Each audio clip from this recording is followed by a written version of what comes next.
And welcome to the January 18th, 2024 meeting of the Town of Southampton Zoning Board of Appeals. This meeting is being held live and also via video conferencing in accordance with the Town Board's enactment of Local Law Number 14 of 2022. Our next meeting and those following also will be held in person here at Town Hall and will continue to allow for remote participation, so please keep checking the town's website for updates and any new information. If you wish to view tonight's live meeting only and not participate, please do not join the Zoom meeting and instead go to the town's website for viewing access. With that, I'd like to ask you to join me in the Pledge of Allegiance. I pledge allegiance to the flag of the United States of America and to the republic for which it stands, one nation, under God, indivisible, with liberty and justice for all.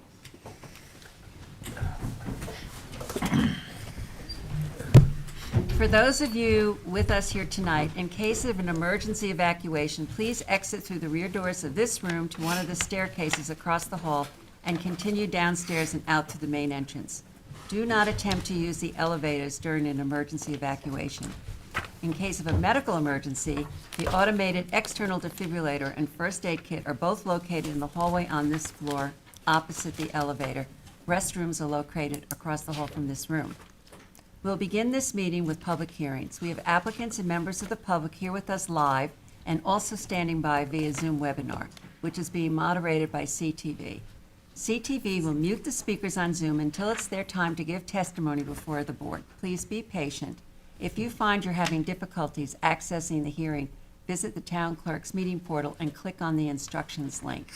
Also, for those of you in this boardroom, please silence your cell phones and refrain from speaking to one another as it interferes with the recording of our proceedings. Tonight, Board Member Helen Burgess is participating via Zoom, and Board Member John Leonard is absent.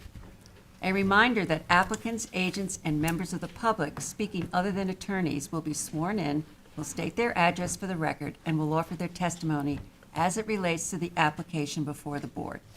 In order to consider properly every application before us tonight, individuals commenting on a particular application have a time limit of 3 minutes. Also, before handing in any submissions to the board tonight, please make sure the documents identify the ZBA application name and tax map number. The application name should also be written on your certified receipts. Unless otherwise stated at the end of an individual application hearing, all applications will remain open for written comments for all purposes until a set date. Those written comments can be addressed to the members of the board and sent via email, mail, and/or dropped off at Town Hall to the board secretary, Candace Cowell. At this time, I would like a motion to approve the minutes of our January 4th, 2024 meeting. So moved. Second. Mr. Macedonio. Aye. Mr. Daly. Aye. Mr. Tudhill. Aye. Ms. Burgess. Aye. Chair votes aye. Motions are approved. Minutes are approved. Keith, would you take us through the agenda, please? Okay, the agenda, item 4 on the agenda, which is Carlos Serena and Michael Mazzano, is going to be re-advertised for our February 15th meeting. Second. We don't need to vote on Oh, no vote, right? Okay. Next. Okay, next, yeah, I'm getting there. Item 13, which is lead agency resolution for 3310 Noyak LLC. That's going to be adjourned to our February 1st meeting. Second. Mr. Tudhill. Aye. Mr. Daly. Aye. Mr. Macedonio. Aye. Ms. Burgess. Aye. Chair votes aye. Okay, the following decisions will be put off to our February 1st meeting. Matthew Frank, Mark Smith and Heather Cole, Ronette Riley, Virginia Daly and James Daly, J10 Properties, Dilla Patel, Aaron Appel, Alexander Vyman, Production Holdings LLC. Second.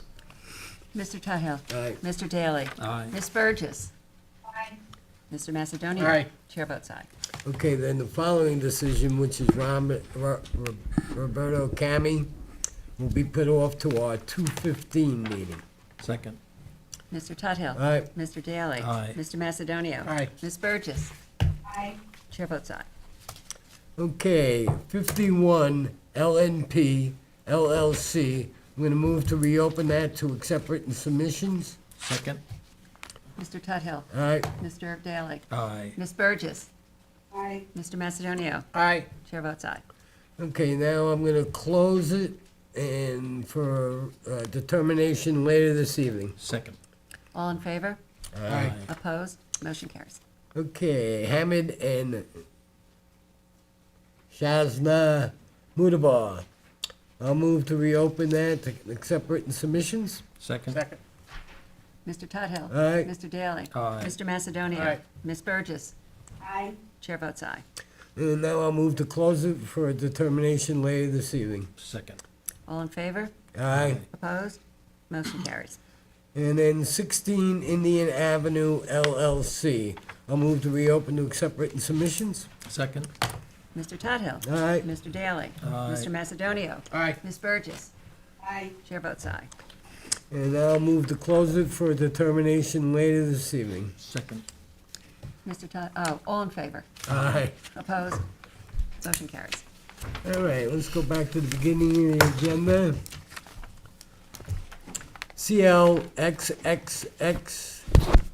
CLXXX2 LLC, 182 Jobs Lane in Bridgehampton, Suffolk County Tax Map 900-134-1-48.5. Applicant requests relief from the following provisions of the Town Code.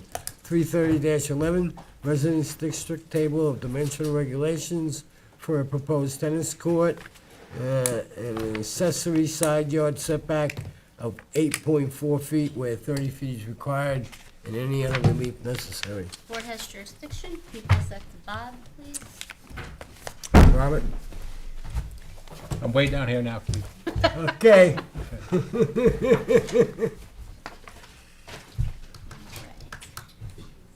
Remember your promise, Brian. Good evening, members of the board. Brian Locassi with the Adam Miller Group, 2462 Main Street, Bridgehampton, New York, attorney for the applicant. 1 second. Are these, this is a. They're earmarked in packets, so. This is a one Yep, packet, correct, okay. yep. As stated, I'm here for 182 Jobs Lane in Bridgehampton, New York. I'm requesting relief for a proposed tennis court. The property is located in the R80 zoning district. The lot is 83,987 square feet. The applicant is proposing a reduced size, 55 by 110-foot tennis court. This lot does not meet the required minimum width of 175 feet located in the R80 zoning district. It is 165.69 feet. Therefore, there is no feasible way to put this reduced-sized tennis court in a north-south orientation as the applicant desires without the relief requested before you. As noted, we are requesting relief of 8.4 feet where 30 feet is required. On its face, that may seem like a rather high number, but when you look at the property, I submitted aerials, and on the survey, this property adjoins a 45-foot wide ingress and egress and utility easement. And then the next lot to the north is a active tree farm. So there's gonna actually be no, in my opinion, detriment to the adjoining lots. It's just a neighbor. We have proposed screening. A screening plan was permitted. We actually are about 1.5 times the minimum setback from both the rear and the south property line, so as to have no impact, in our opinion, on the adjoining property owners. Excuse me, Brian. Yep. I think you said you're asking for relief of 8.4 feet, or it says here you're a We're asking to setback. locate the tennis court 8.4 feet where 30 is required. Okay, Yeah. thank you. Okay, good clarification. Yep, Thank you. correct. What's the tennis court size, Brian? 55 by 110, so it's a Okay, reduced okay. size court. All right, that's it. As stated, we are offered a screening plan along the north side of the property. There's current mature hedging along the western and southern side, and all plan is to keep that remaining, so there's existing screening in place.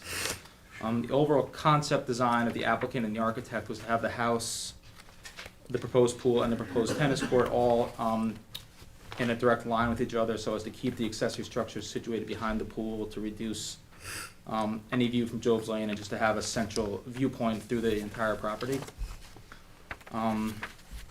Again, this property adjoins in a common driveway easement, so there's no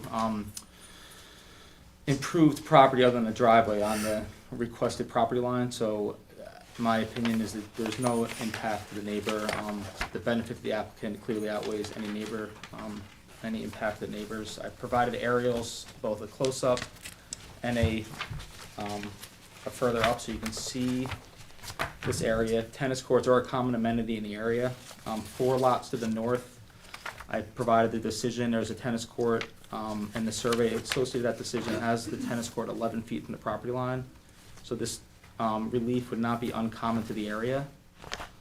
As stated, this lot does not meet the total required width, so there is a hardship to the applicant in that he doesn't have the required 175 feet, where this 110-foot tennis court could meet the required 30 feet on each side. What did you say the width was? It's 165.69 feet.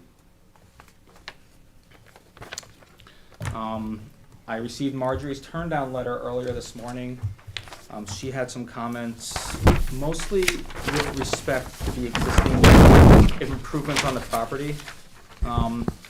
She notes a comment about the existing cottage as noted on the survey. Our client's aware that that's not a permissible use. It's not being used. There's actually a demo permit was issued for that structure in the existing house in August, so we're well aware of that illegality and plan to remove that. We're gonna have one single-family house with a proposed pool house, and tennis court. All the other improvements will be as of right, so we're only before you for the tennis court. So, to that point, I don't know to what degree you want me to address the second and third comments. So the cottage will be removed. The cottage will be removed. It's noted on the survey. It's a little unclear because it kind of points more to the deck, but the whole structure itself is dotted, and that's how the surveyor indicated all structures to be removed. Okay. But it is going to be removed. Okay, and then the required front yard setback? That's shown. It's in the, I believe it's a blue line of 90 feet, but the I house see sits it. well behind that. I see it. Um, And plans for the dwelling? I mean, we don't, they'll be submitted with the building department application, Okay. so we're not asking for, I mean, you can, however you, if you are inclined to approve this, you can make it clear that you're only approving the tennis court. I'm not asking for any relief with respect to the main house. Okay. Okay. The parking as well is situated in the front yard and within the front yard setback. So again, if there's anything you feel like you need me to note on that, that's not already clear on the driveway, which I offer it is. We're happy to. Pool staying? There is a new pool. New pool, same spot, I guess. The No, proposed, it's not quite the same spot. Okay. it's further back. It's Further kind of back. closer to the tennis court.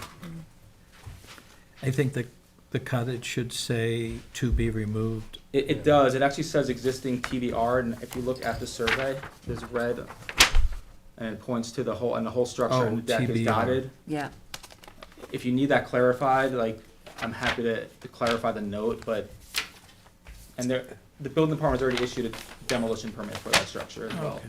in August. Well, if you have to be removed in one place and TBR in another place, it's a little confusing. I'm happy to It clarify, should be yep. consistent, I We'll believe. get condition in any of Yep. them, Yeah. you know what I mean?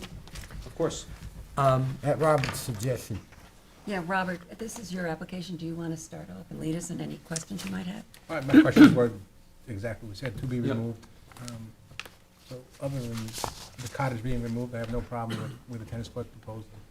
It seems to go back up to the tree farm. Yep. Just the common driveway in between is Yep. Right. I not, actually went to the property, and it clearly is not, I mean, there's a huge driveway, Yep. right, Yeah, whatever it is, it's right up to the tree Correct, farm. yep. It's not gonna, and there's also some very heavy vegetation as well. Much of that which will remain, and that's also Right. why we didn't push it back as far as west and south to kind of Right, the existing grade and vegetation. That's the reason why it can't be more south, is because of the existing vegetation. Correct, that is one of the components, yes. and it's heavily vegetated. It's a very protected piece of property, Yep. actually. I have no problem with it, just condition to get rid of that. Well, I mean, do we have to condition it on the removal of the cottage, or is that just gonna be part of the building, with the building department? It can't hurt. You know, I Okay. mean, Brian's Yeah. agreed to it, it showed it on the CYA, survey, you you know? know. Yeah, that's a acceptable condition for the decision. Okay, so as I understand it, the condition will be removal of the cottage, and it doesn't sound like there's a big problem with the setback of the tennis court. Is that correct? Anybody else have any? No. No? Okay, 55 by 110. yes. Correct, 55 by 110. Okay. Sounds good. So, Robert, it's yours. We have to see if anybody's in the public Oh, or on Zoom. is anybody in the audience want to be heard on 182 Jobs Lane, Bridgehampton?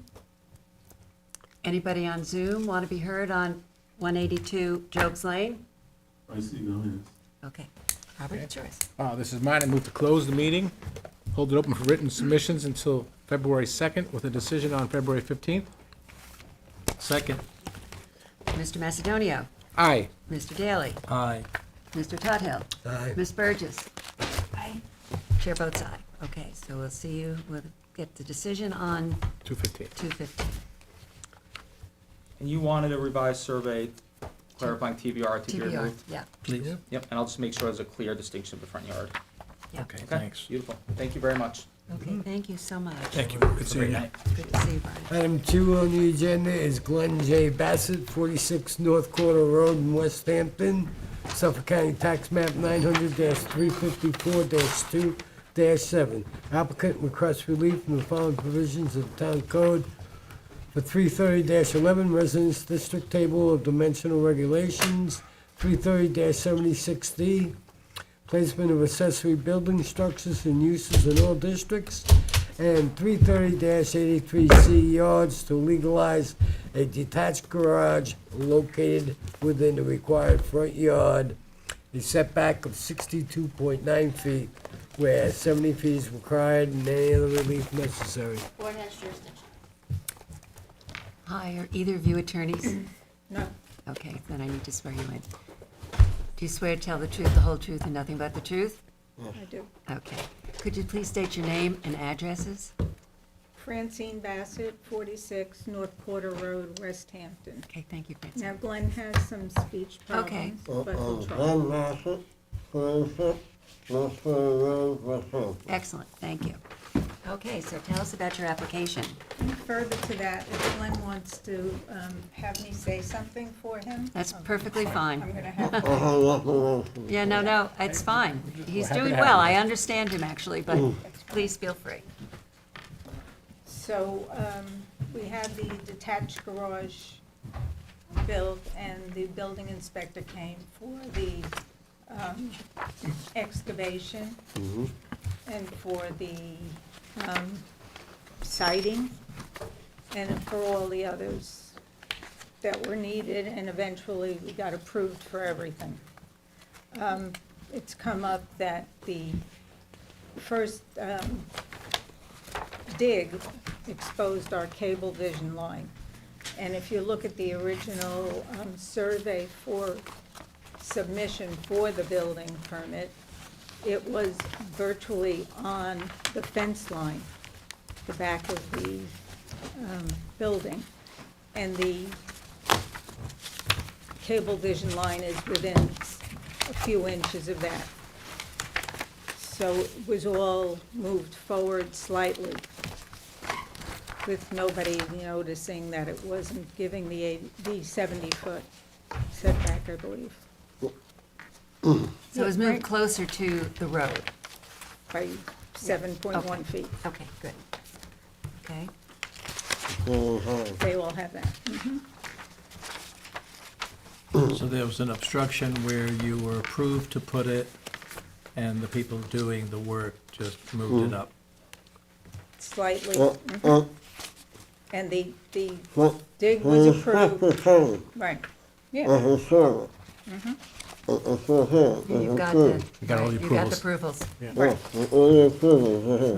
approvals. We never had a problem until I was asking for the CO. Got it. And And then getting you the found CO, it. they discovered that it was Because we had to submit another closer survey. than it should have been. Yeah. Got it. Did everything he was required to do, and Right. But in the reality, when you found out that the Cablevision line was there, your contractor moved it. Is that correct? He moved his Yes. backhoe. Yeah, okay. just away from the cable vision, which he Okay. had cut that day Okay, too. so we're talking about a 7.1 foot relief from the 70-foot setback from the front yard. I have no problems with this. Helen, this is your application. Are there any questions? No, I visited the property, and I have no problem with it at all. They've done a very, very nice job, and this is something they should have. But of course, Marjorie, the comment of Marjorie about the survey with the elevation, I think that might be something we might want to address, unless they have been kind enough to give it a copy today, as of, I haven't had a copy yet. All right, did you get the comments from Margie Riley? Only as Ms. Burgess Wonderful, yeah. mentioned them, yeah. Yeah, it says, "The removal of the tennis court and any fence over 4 feet in height shall require a building permit." No So- tennis court. Right. We don't have a fence. And it only said on the original survey, which we also had, was future Proposed. tennis court. Future, but so you never- Nobody, Well, some of them, You never did it. None of the And are previous there any ones. fences over 4 feet in height? no. no. Okay, and then the elevations. The survey does not show elevations of the detached garage needed for the architect to determine average natural grade. As such, detached garage shall comply with the requirements set in the code related to the allowable height of said building. That's to see if there's a pyramid infringement. So, is that something that can be done easily? So the height of the building is lower than the height of the house, Yeah. even though we, to make it aesthetically pleasing, did the same roof line, Yeah. but Yeah. not to the same Yeah, height. no, it's very attractive. Yeah, they all have it. It's very attractive, yeah. But if you look on the architect's plans, one of the 4 sheets that was approved by the building department, there's a little check mark near where it's supposed to have an elevation number, Yeah. And there's no, and there's none. But we didn't put the check mark on. Evidently, it went through the building department. Perhaps they saw it, and they saw that this was going to be built on grade. Yeah, accessory buildings such as garages are not allowed to be as tall, as high as houses. it's not. Right. So, this should be stated on there what the height is. Yeah, this is the plan. I didn't find a height on here. And, you know, it's very No, I don't faint, see so a I, height either, but it was in Is that the these originals all right. Oh, okay. that have been approved by the building department. Okay, do you have the, Yeah, I have to get to the right page for you, or, oh, it is this one. it says floor plan elevation section. But if you see this, where it has elevation box, On the right side elevation, very light, but it looks like 17 something. What does the check go My reading glasses need reading glasses. to? I well, don't you have a little, Do you have a, am I not seeing this? It says ground snow load. I don't know, what's wind design, subject to damage. What's that? Mr. Daly, do you want to look at the bigger one? Yeah, the bigger one on the elevations, May I- maybe it's a little bit, Yeah, I don't know which page you And are. while we're looking for that number, when was this built? About a year. Just over there with her.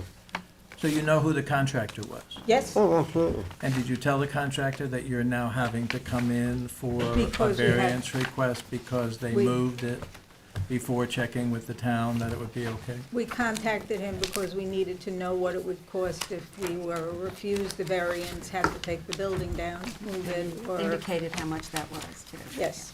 Yeah, in the old days, we would ask you to have your contractor to come in here so we could flog him or her.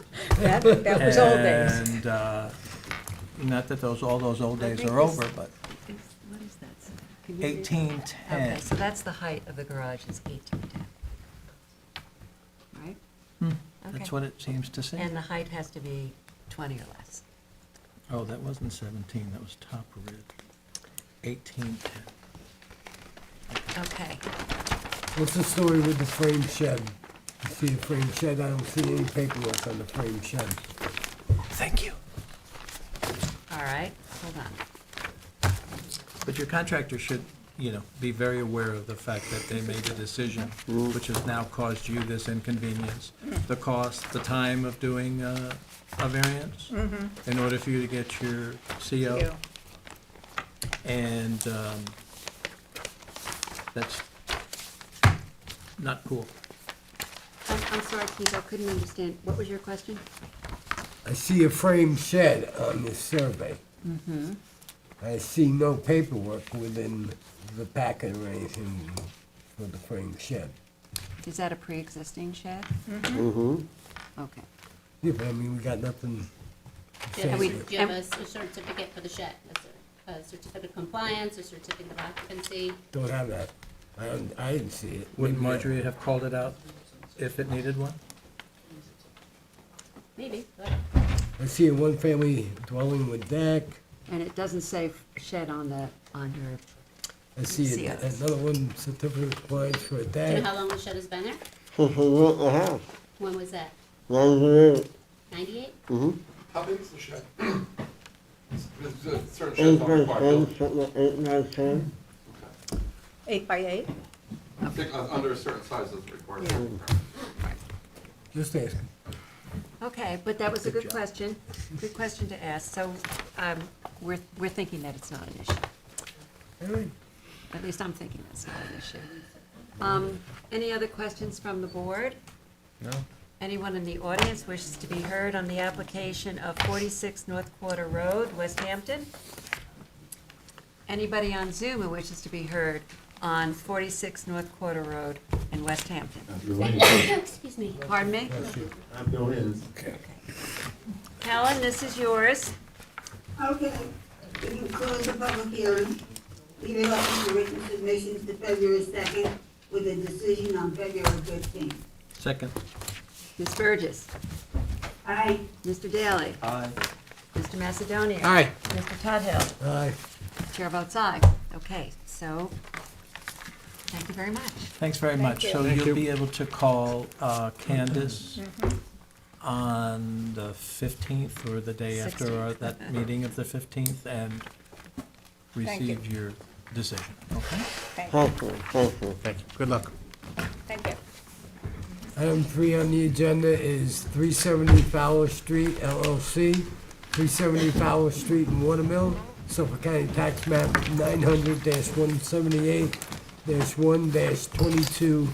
900-178-1-22.001. Applicant requests relief from the following provisions of the town code for a proposed deck, mounted solar panel PV system addition to a one-family dwelling under a renovation. 138-7A coastal erosion management permit required, compliance with provisions, effect on zoning regulations to allow the solar panel system to be located in an erosion hazard area. And 330-46 2B1, adjacent areas for an accessory setback of 65.1 feet where 125 feet is required and any other relief necessary. Board has jurisdiction. Pass that to Susan, please. Do these panels What's happening float? here? They're on a steel structure. Hi. Hi. Morning. Please state your name and address. My name is John Bennett, Bennett Reed in Southampton. I'm sorry, and Andrei Kukalski is here with me. He's the project architect, so. Can I swear you in? Yes, Do you swear to tell the truth, the whole truth, and nothing but the truth? yes. I do. I do. So then you can please state your name and address. Andrei Kukalski, 180 Barrack Street, New York, New York, 10014. Okay, so tell us about your application. Okay, so, this is a request to take some solar panels and string them along an existing, in effect, the fence in front of the deck. They'll be, we'll show you, go through the graphics, but they'll hang over the over the deck and intrude about 3 feet into the yard, but they're at an angle. I'll talk more about it. But it's to meet the HERS rating. I just got this evening, a letter from Marty Shea. There was some site disturbance, which is not surprising with construction, because the matter is under construction. And he says that, and Marty asked us to revegetate, and he's letting us know that the revegetation has been satisfactorily performed. And the last thing that he says on his letter is, while there are no issues with the planned deck installation of solar panels, he wants the project limited fence reinstalled, which we're more than happy to do. Remember, you can start with me for the written subs. and I'll pass them Oh, down. I'm sorry. I always mess up. I know. I apologize. You pass that to Susan, please. Thank Katie. So, that's good. And then I just wanted to,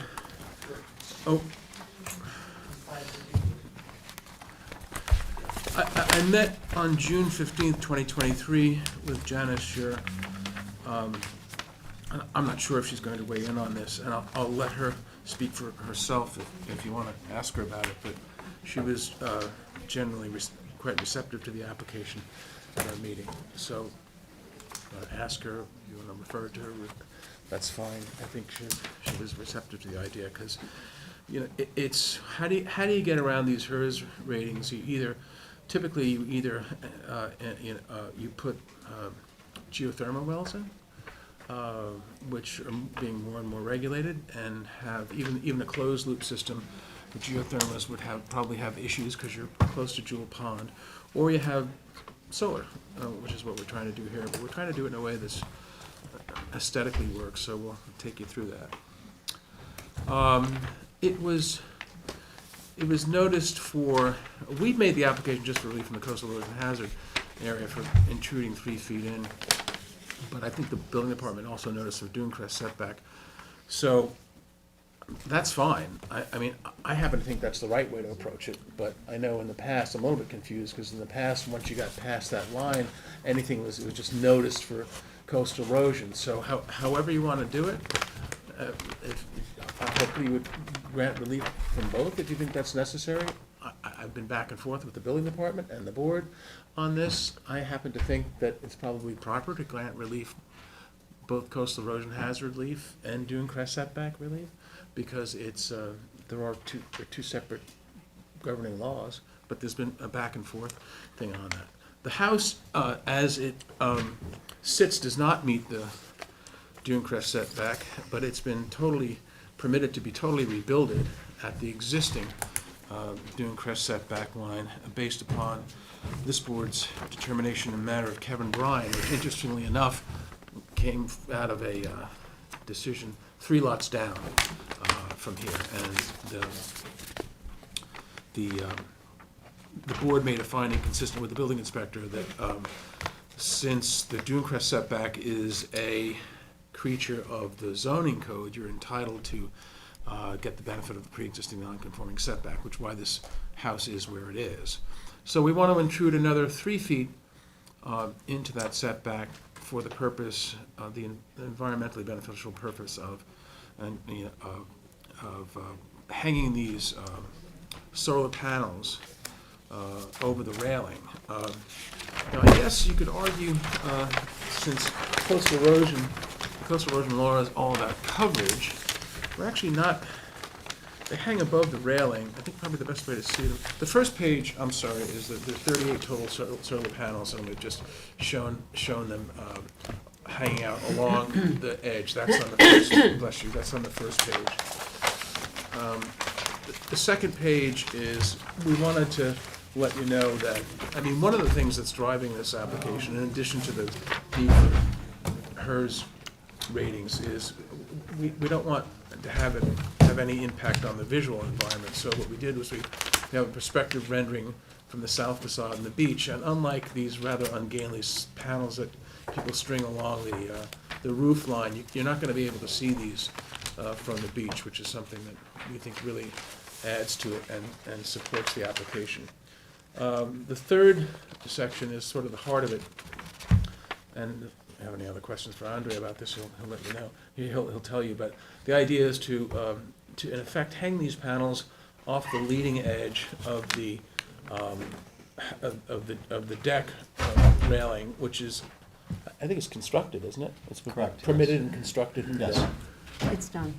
Yes. Yeah, it's done. So, and the nice thing about these too is they're, from a FEMA point of view, it's an independent structure, so, these are, underneath it are, breakaway. So during a flood event, this material will break away. Yes, yeah. But Yes, correct. presumably these are models, but. Are they attached to the deck, or do they have freestanding? So there's the drawing, the section shows that there'll be a steel support running vertically. Those will be spaced periodically along the length of the facade. And then you'll have this structure cantilevering out at each panel location with sort of angled buttress-type arm to hold the panels in place. So the panels are elevated above base plane elevation, so the panels themselves, because you have to keep any sort of mechanicals, anything that smells like a mechanical, above BFE, so it's above BFE +2. And they're mounted on these separate and redundant structures. They will not be mounted to the breakaway walls, so they'll be separate. Correct. So during a flood event, the breakaway walls underneath them would wash away, but these would stay. So there's been an awful lot of thought. And they'll stay, and that's okay, because they're above the base plane elevation. So there's been an awful lot of thought about it. We have 38 panels are proposed to meet the HERS rating. So again, there's wetlands on the north side of Fowler Street, and we didn't think geothermal was a good idea here, even with a closed loop system. Originally the applicant, and we were very excited about this, had proposed installation of a Tesla roof tile solar panel system. We've been trying for 3 or 4 years. Since we started the project, we've had dialogues with Tesla, and after 15 or so different project managers, the owner just said, look, this is not going to happen. Right? Every 3 or 4 months, there's a new person. They would start from scratch. They'd get back to us. So they just couldn't get it together. It's not like it's not possible to do. There's either something going on inside Tesla where they're rolling back the panels because they're not working properly, or there's an issue in the Northeast. We're not quite sure what it is, but in either case. We were gonna do the actual shingles. Yeah, I understand. Yeah, Mm-hmm. because Interesting. it's a real aesthetic issue. Sure. I mean, yeah. We'd like to see that someday, but Yeah. not here. At a certain point, we had to just, fisher cut bait and go with this alternate, which the whole idea with mounting them the way they are, and I was very glad to see that there's a healthy dune in front of the property, is that you don't see it. I went to the property, there's a very healthy dune in front of it. Yeah. I mean, that's the first dune, and I didn't get to the second dune. But from your picture, it looks like these will not be noticeable from the beach. Yeah, which is great. Yeah. The I mean, final. Correct. it's interesting because you're not technically an aesthetic board, but I think Yeah. it's one of the No, things no, that it's you just- take into account because it has an impact on the neighborhood. It was one of my Yeah. questions. Yeah. No, it's got a very healthy first buffer of, beach dune. And. So no coverage, I guess you could argue either way. I mean, if it's above the sand, you could argue that it's coverage, but these are sort of suspended in the air. They're at an angle, and our understanding is they're not going to affect any growth of any vegetation or any of the aeolian drift of sand underneath it, so You're not gonna burn up the dune or anything I like don't think that? so. No, they're not. Because of the angle, right? They don't magnify, they. Yeah, they're not Yeah. No, they reflective. just, I they just- come in, yeah. Not like that building in Los Angeles. Right? So we did meet with Janice, you may want to reach out to her, I don't want to put words in her mouth, but generally I remember on my June meeting with her that she was pretty supportive. Marty seems to be okay, he just wants us to put a project limiting fence back to where it was.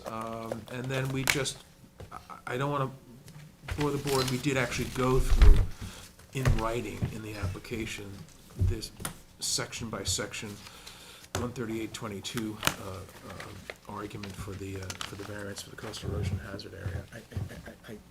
I would just, if it's okay, I would just rely on my written submission for that. We read it. Okay. Yeah. So, as I said, I went to the property. It's a narrow piece that you can build on. The road is like right up against the house practically. I mean, I had trouble turning around to get out. Yes. You know, it's a beautiful house, and the intrusion of the 3 feet, like you said, it's not on the ground level. It's, you know, raised up. To me, it's not a major problem. But that's my take on it. Does anybody else on the board want to ask a question or raise anything? Bob? No. No? So, it doesn't look like it's gonna be a big issue, but let me see if there's anybody in the audience who wishes to be heard on 370 Fowler Street in Watermill. Is there anybody on Zoom who wishes to be heard on 370 Fowler Street? There's no audience. Okay. Okay, this is mine. So, let me just get my papers in order here so I can find where my, so we are going to keep this open for written submissions until February 2nd with a decision on February 15th. Great. Second. Thank you very much. Mr. Daly. Aye. Mr. Tudhill. Aye. Mr. Macedonia. Aye. Ms. Burgess. I, Chair votes aye. Okay. Nice Thank seeing you. you. Nice to see you. Thank you very much. Thanks a lot. Okay.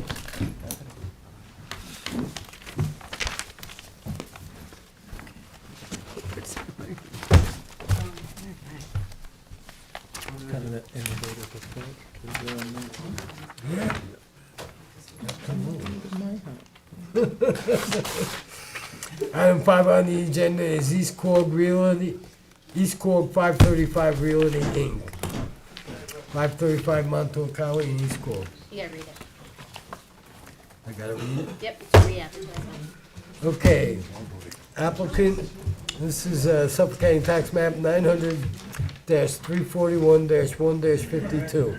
Applicant requests a determination as to whether or not the proposed 1,182 square foot convenience store is a customary accessory use to the existing gasoline filling station pursuant to Town Code 330-5 definitions. Accessory use, building, or structure. In addition, applicant requests relief from the following provisions of the Town Code: 330-34, Business Districts Table of Dimensional Regulations for an accessory distance from the street front yard setback of 8.79 feet from the northerly property line, Montauk Highway, where 40 feet is required, and an accessory distance from street front yard setback of 27.68 feet from the westerly property line, Walker Avenue, where 40 feet is required for a proposed canopy over the gas pump island. 2, 330-30B6, Business Districts, General Regulations, to allow an impervious surface area of 75.3% where a maximum of 60% is permitted, and 330-95, schedule of off-street parking space requirements for non-residential uses to allow 10 parking spaces where a minimum of 12 parking spaces is required, and any other relief necessary. Okay, the board has jurisdiction. Before we start this, I just want to go over a couple pieces of housekeeping. We did have some neighbors who had suggested that your posting hadn't been up for the appropriate amount of time, but it does appear that you've given me the affidavit of posting. So that's, you know, that can be a litigation issue in the future if somebody feels that it wasn't satisfied, but the applicant has given us that. There was a question raised to me whether or not you had mailed it to the appropriate parties. The receipts have come in, they were mailed on time. They mailed them to all of the neighbors that the town had given them, which I believe is like 6. Whether or not you guys got them, whether or not they were to the addresses that you prefer, those are the addresses the town has. So the mailing is appropriate. I just wanted to remind the board, because this is an unusual application that has come back before us. If you remember, the board closed it. We had taken all of the testimony, we had coordinated SECRA, the board had closed it, we were getting ready to make a determination. I think that, you know, there was some back and forth between some of the neighbors and the applicants. the applicant came back to the board and modified the application, right? Initially, they had asked to expand the existing building, then they came back to the board and said they were gonna keep the building the way that it was. And then there were some canopies that were proposed, and there was, talk about a variance from the impervious, impervious surfaces. So the board had taken that testimony, we had referred the application to the planning board, who advised us to re-coordinate SECR, right? So we had to re-coordinate SECR, we had put it back on for decision, and then we had decided, and I don't know how many of you remember this, but we had testimony, we had reopened the application again, and I had said to the board, because there was the canopies and because there was the impervious surface, the board could either let those variances through as any other relief necessary, or we could re-advertise it. And it was my recommendation that we re-advertise it, because we were also doing SECR. That's what this application is. It's been, they did not post it or mail it quickly enough, and that's why you've seen it out on our agenda so many times. There's nothing new on this, but we did ask them to re-advertise it for those two purposes. That's the testimony that the board is gonna take. I know you probably don't remember that, but I listened to the hearing. It was May 18th of 2023, and that was when half of the board members wanted to just proceed with it the way that it was, the other half wanted to re-advertise. So the testimony from the public tonight has to focus on the two new sections of relief, which is the canopies and the impervious surfaces, and then, the board can still ask the applicant, to refresh your memory if you want, but my understanding is that it was for the existing building. And oh, by the way, the planning board also adopted a positive declaration on this. So after this hearing tonight, you guys can tell me how long you want to put this off, but this board can't render a decision until you've addressed the positive declaration with the planning board, who is serving as our lead agency. If I may add to Yes, that. please. I'd like to know, because, listen, we have about a half dozen hearings on this. There's 15 people here, they're gonna tell you how much they hate the project, they're gonna come and tell the planning board that. I get it, we've heard it a million times. However, since they got POSDEC by the planning board, that changes, as you know this as a pod, that changes how application is getting reviewed and processed. Can you I use don't that know. mic, please? Sorry about that. And I don't know where that goes, because an environmental impact statement is a grueling, complicated process. It involves public scoping, which we have not done yet. That's the first phase. So we have nowhere with the environmental impact statement or the POSDEC. This board takes whatever testimony you want, you do things your way. Just be cautious that whatever you're taking any testimony on tonight, I don't know where this project goes from here. I don't know what project changes are gonna happen. Right, that's what I was gonna say. So, we're in the environmental phase right now. Do you say it's premature for us to take testimony at this point, given I that don't the wanna project may change? In my opinion, yes, especially when we've issued a positive declaration. Normally, because now you've got to get into the mitigation of a project, Right. which it always necessitates project changes. I can't tell you whether you should take testimony. I'll leave that as a legal recommendation from the attorney. The people are here, so be it. And, if you want to take the testimony, that's perfectly fine. All that I'm saying is it could be testimony on a project that That may not look like that at it the may end. not look like that. So it may be, I just wanted, but first of all, could you please state your name and your addresses? I know we've sworn you in before, but just to be on the upper. Charles W. Southern Jr., 435 Bay Hill Road, Southfield. Okay, John Scott Perdetti, 220 Main Street, Center Merchants, New York. okay. Attorney. So I just wanted to, I went back and I went through my file. This is my file, and I've read every page of this. And what I'm concerned about is rehearing your concerns, which we are very, very aware of. When in fact what Anthony is suggesting is that the project may not look the same at the end. And, is it, a fruitless endeavor? What are we approving, yeah? I mean, we're not approving I do want to know anything. from the applicant if they could say, the POSDEC was issued, Normally, the first phase is that a scoping document comes in from the applicant, we review the scoping, we open it up to a public hearing. The public hearing is limited to the scoping document. That never happens, but that's the law.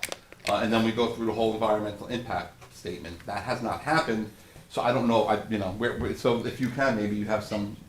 I do. Okay.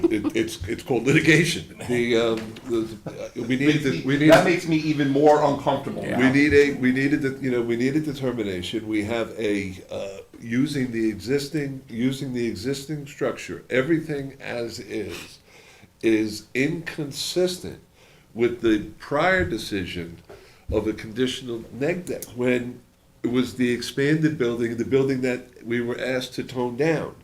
So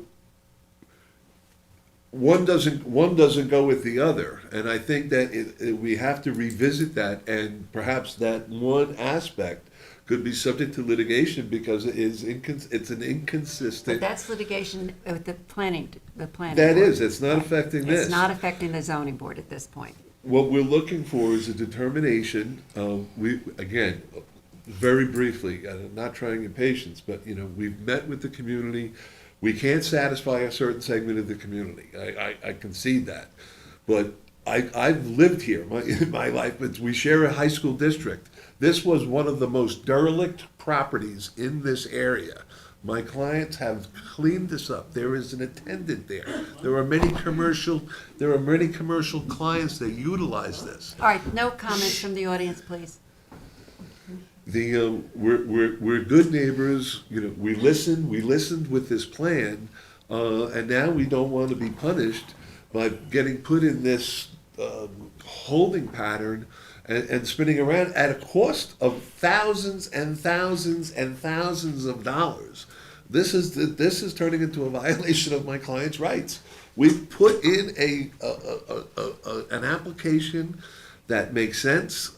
It's an application that's consistent with other applications in the area, and it's an application that, when it's finalized, will be utilized by the community. And my client is a good operator.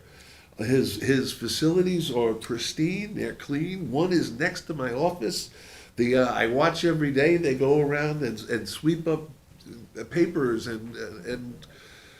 But this board can't act. I mean, have you filed your litigation? Because we can't act. We can't act. We were unable to act on this application at this moment because We of a coordinated positive- SECRA, we coordinated SECRA. If we had done an uncoordinated SECRA, maybe it would have been different, but we had to do a coordinated SECRA, and they issued a positive declaration, which means that the planning board has found, as the lead agency, that this application, the way that it is, will have a positive detrimental, or not positive, will have a negative, a detrimental impact on the environment. So we can't act. So it's in your best interest to resolve the litigation. Have you filed litigation challenging the POS deck? We need a determination. You're not going to get one from this board.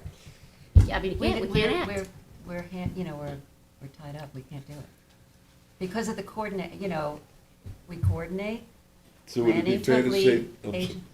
Planning took lead agency. They came up with a positive declaration that there's a negative impact on the environment that has to be resolved before we can act on the various variances that you have requested. Did I say that correctly? Yep. Okay. Almost. I know, maybe it's not what you wanted to hear. No, not what I mean. But, I understand your frustration, I understand the frustration of the community. There's a wild difference of opinion here, clearly. But, the zoning board is limited in what they're able to do at this point, and for us to open it up for additional testimony is kind of fruitless, in my opinion, because of the fact that it's probably gonna come back modified again, depending upon litigation. If you do litigation, and maybe it'll be different, but I'm just saying, right now, there's no way that we can act on these variances, and for us to hear additional testimony either from you or from the community we did hear testimony from you on the revised application. And I think the community also had an opportunity, right? Didn't they? They came back Absolutely. on the revised application. Yes, but it's, everybody has the right to speak. I mean, this is a Yeah, public hearing. right. But the question is from you guys, the planning board adopted this pos deck in August. I have a question for you. Yeah. On our original application, which was for a totally brand-new building, all right, they gave us a conditional neg deck on it, all right? We came to you for a variance. You heard everything for the variance, but you never made a decision. Can you finalize that decision on the original application? Not at this point. You never answered, you never made a decision. Correct, we never, because you modified your application. No, before that. Before that, you never made a decision on the file. Correct, because you modified your application, that we closed the application. It was scheduled for decision, and in between those times, we were adjourning it because you were modifying your application with, whether it was with the public or talking to one of the town board members, you modified it, you submitted a revised application to the board, and that's the application that we're with right now. But you should definitely take a look at what your timeline is for challenging the I'm positive aware. declaration. Okay, all So right. it was, the positive declaration is in August? Mhm. All right, and what's the timeframe usually? I have Well, no you idea. should I'm be sure Mr. aware of Prudenti that. knows. Yeah.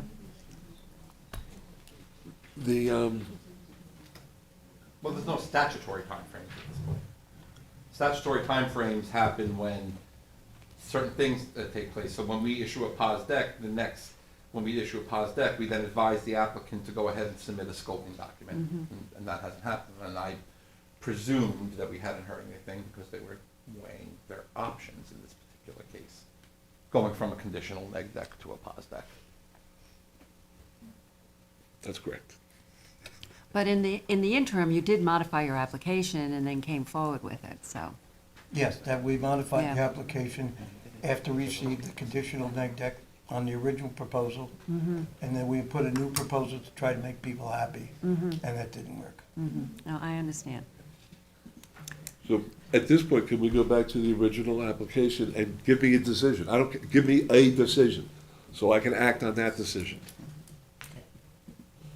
I wouldn't think so, don't but know. I refer to Yeah, I council. mean, I and don't, We're in the, it's that been closed and process modified. ended and another process started. And unless you want to withdraw withdraw one and then just resubmit the original application, I don't know. I mean, council, you need to advise us on that, but I can't see how we could go back to the original at this point. we can't go back to the original one. I mean, we have a huge record now. We have a huge record now. So you have what you have, the planning board has spoken on it. This board can't unring the positive declaration that's happened. No, but we have a conditional neg deck on the first application. So why can't we go back to the first application and proceed with this board? Resubmit it. I'm sorry, what'd you say? I guess they could resubmit the first application. I don't withdraw this one and resubmit that then. It's kind of all, but, I mean, Well, I don't understand why you let us come to this hearing, made us post a notice and everything, and then you won't even hear it. we're ready to hear it. Let's hear the, I mean, you I mean, you have an said attorney. you can't do anything about it. I did not say that. I think what Anthony is saying, and possibly what your attorney is saying, is you guys should be careful with what you want to say on this, because you may have litigation, and this is all gonna be part of it, and challenging the pos deck, but you can absolutely make your pitch on this, and we'll hear the public, but this board cannot render a determination until the secret has been resolved. You know, I appreciate your frustration on this. I mean, you know, you tried to accommodate some of the community concerns, and then you came back. I understand, but as a board, we're just, you know, we're tied up. There's nothing we can do at this point. You're in the process. I guess, I don't know, I mean, I guess they could start all over again, but, I mean, let's start all over again, and, you know, a conditional, tell me about a conditional negative declaration. I mean, it's conditional. It's a conditional neg deck, basically what a conditional neg deck, I'm sorry, a conditional neg deck, basically what it says is under secret that a project complies with secret and can be approved in compliance with the environmental laws, provided certain conditions are imposed. absent these conditions, the project would either have to be pos-decked or denied. So they impose certain conditions and say, do X, Y, and Z, we issue a neg deck. And that's what happened. They came in with the revised plan. Aside from the canopy and maybe some coverage issues, the overall project was sort of scaled down from the size of the building. I think, maybe number of parking spaces, that kind of things. They went through the process, and the planning board issued a positive declaration. And so that's sort of where they're stuck right now. I get it, believe me. I empathize with the frustrations of a process when it becomes this. All right, let's just start taking testimony and move this Yeah, along. I think Because you you're guys right. need a plan. I mean, They're we've not, been the asked, public's not gonna accept what I'm saying regardless, and they wanna proceed somehow. Just, all that I'm saying is take the testimony and, Yeah. just be cautious, that's all I'm saying, because they've already put on the record about litigation, so I just wanted everybody to be cautious, that's all. So do you have any testimony you would like to give? Only in that we've listened to the community, we've downsized the application, we came up with an application that I thought made sense to all, that has some support, but there is a group that you're gonna hear from yet again. I've been cursed at, disparaged, libeled, Well, slandered. hopefully not tonight.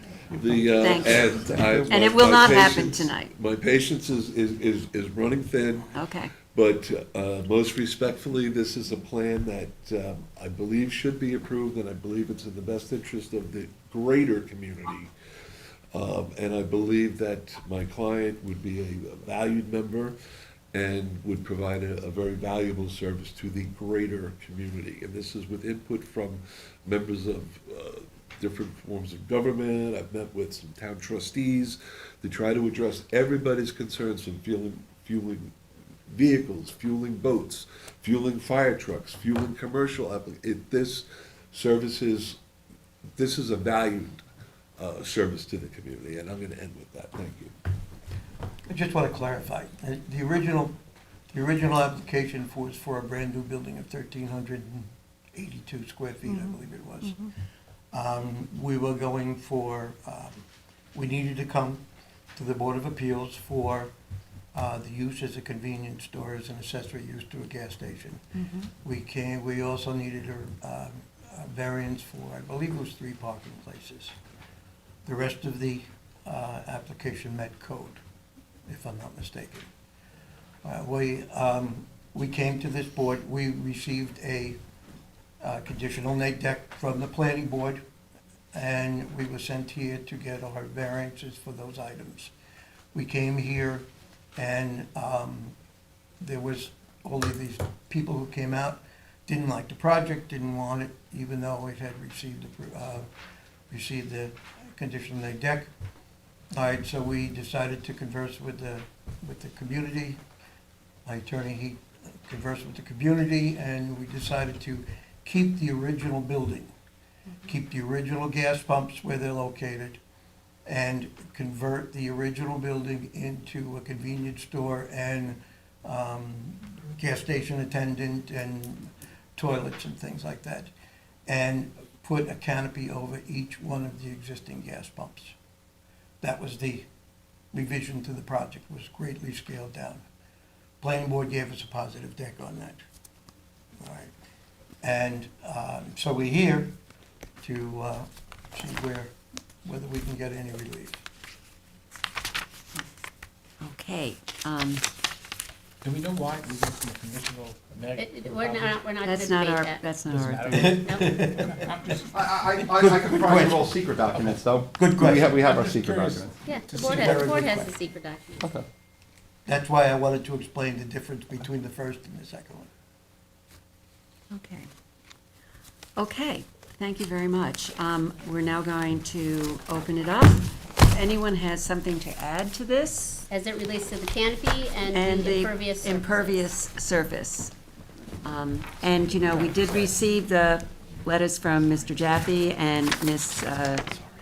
Dietz today, the emails.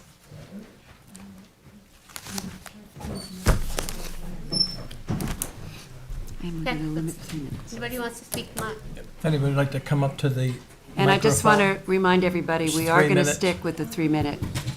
We don't want repetitive testimony. Yeah, let's try to She gives make everything testimony, original. and 10 people coming up and giving the same testimony. That don't work. All right, and again, canopies and impervious surface. Swear me in? Yes? Do you swear to tell the truth, the whole truth, and nothing but the truth? I do. Please state your name and address. Cynthia Cantor, 3 Walker. I am a neighbor of the property. I just would like to correct the record. On June 13th, 2019, there was a positive declaration on their first application. They modified the application and changed the footprint of the building, and then they got the positive Conditional. negative deck with the 9 conditions on April 19th. Since then, many of the community has gotten up and going and learning a little bit about the process and tried to follow it along. This has been going on since 2018, so if you go back to the planning board meetings and the zoning board meetings, you can get a lot of information from that.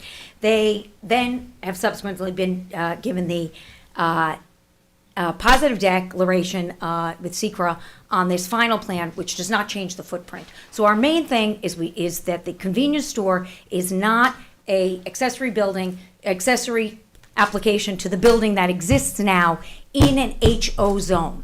And as the planning board has stated over and over again at several of their meetings, I'll bring up those dates if I want to just save time, that the town will decide whether it's a accessory use, a convenience store as a gas station, on a case-by-case basis. And there have been many of these buildings have had that happen, but they were not in HO zone. This HO zone was adopted for the explicit purpose of not allowing this kind of use of the property.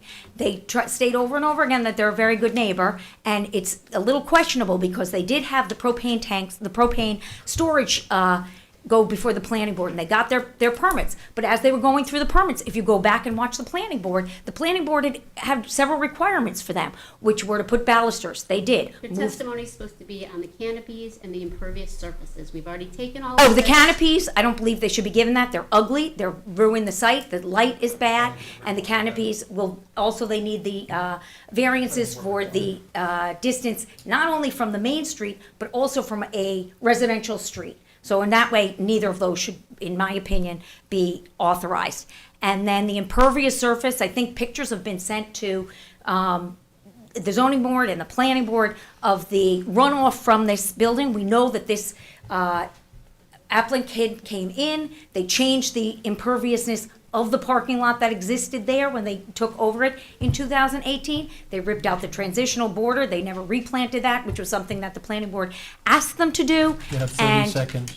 At this juncture, I don't believe this. I think the one thing that they want is for you to say that they can have their convenience store in the gas station. I don't believe that is an appropriate path for the zoning board to take. And we really do hope that you take our consideration as the community into it. And I do thank you again, because I did go back and watch every meeting from the zoning boards and the planning boards, and the faces change and come and go, and I do understand that it's a very difficult situation. That's 3 But the minutes. community members would really appreciate if you keep that in mind. Thank you very much. Thanks for your comments. Thank you, Cynthia. Anyone else like to speak? Is there anybody else in the audience who wishes to speak on this application? Again, limiting it to canopies and impervious surface. Hi, are you an attorney? He's been sworn in. Raymond LeCan. Okay, did we swear you in before? I'm sorry? I think we have, yeah, okay, Yes. so I don't need to swear, I probably didn't need to swear in Cynthia either, You but, need- but please state your name and address. Yeah, please Raymond vote. LeCan, 35 Walker Avenue, East Quogue. Okay, I'm here, and as I understood what you were doing tonight, I'm only going to talk to the issues that were listed as being open, as I understood them, which is the canopy and the The impervious surfaces. and the impervious ground. On the impervious ground, I believe I'm in a position to address it. The properties on Walker Avenue, in most cases, have a proportion of pervious ground that's greater than this particular facility. It is, the rain coming off that property is visible when it rains. I mean, you don't have to imagine it It's there to be seen. It rolls down Walker Avenue along with, it's not alone, it's not the single contributor, but it runs along with all the other water that's coming in a rainstorm or whatever. It ends up in front of my property. It reaches heights of 7 inches that I've measured personally when it comes down. I'm not saying it's coming from the station, please understand. I'm saying it's the whole of what comes down the street. Understood. Okay, it's not to be exaggerated. It's a serious issue. There are drains that have been put in by the town, and they've helped. But they're unfortunately all on the eastern side of the street. And the street is crowned. And if you come down and you look at the site, a huge volume of water travels on the opposite side of the street and runs down into the small street that I call Walker Lane, and all of us down at that end call it that. We don't refer to as Walker Avenue. It runs down Walker Lane, and it ends up in front of my property. And it reaches 7 inches at times, which is a lot. I mean, it's not that we can't drive through it, but it's not a pleasant thing to have. So for that reason, I'm very concerned with the fact that this property has as much unimpervious land on it. You have about another half minute. Okay, half minute. The other one is easy. I am not in a position to discuss intelligently what the best solution on the canopy is. I think the canopy is ugly, I think it's horrible, but I think the town has enough rules about how far it should extend and where it should be to solve that without my help. Thank you. Thanks for your comments. Is there anyone in the audience who wishes to be heard? Okay.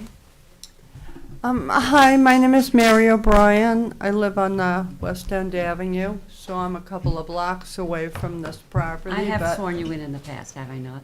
Excuse me? Have I sworn you in? No. Okay. Do you promise to tell the truth, the whole truth, and nothing but the truth?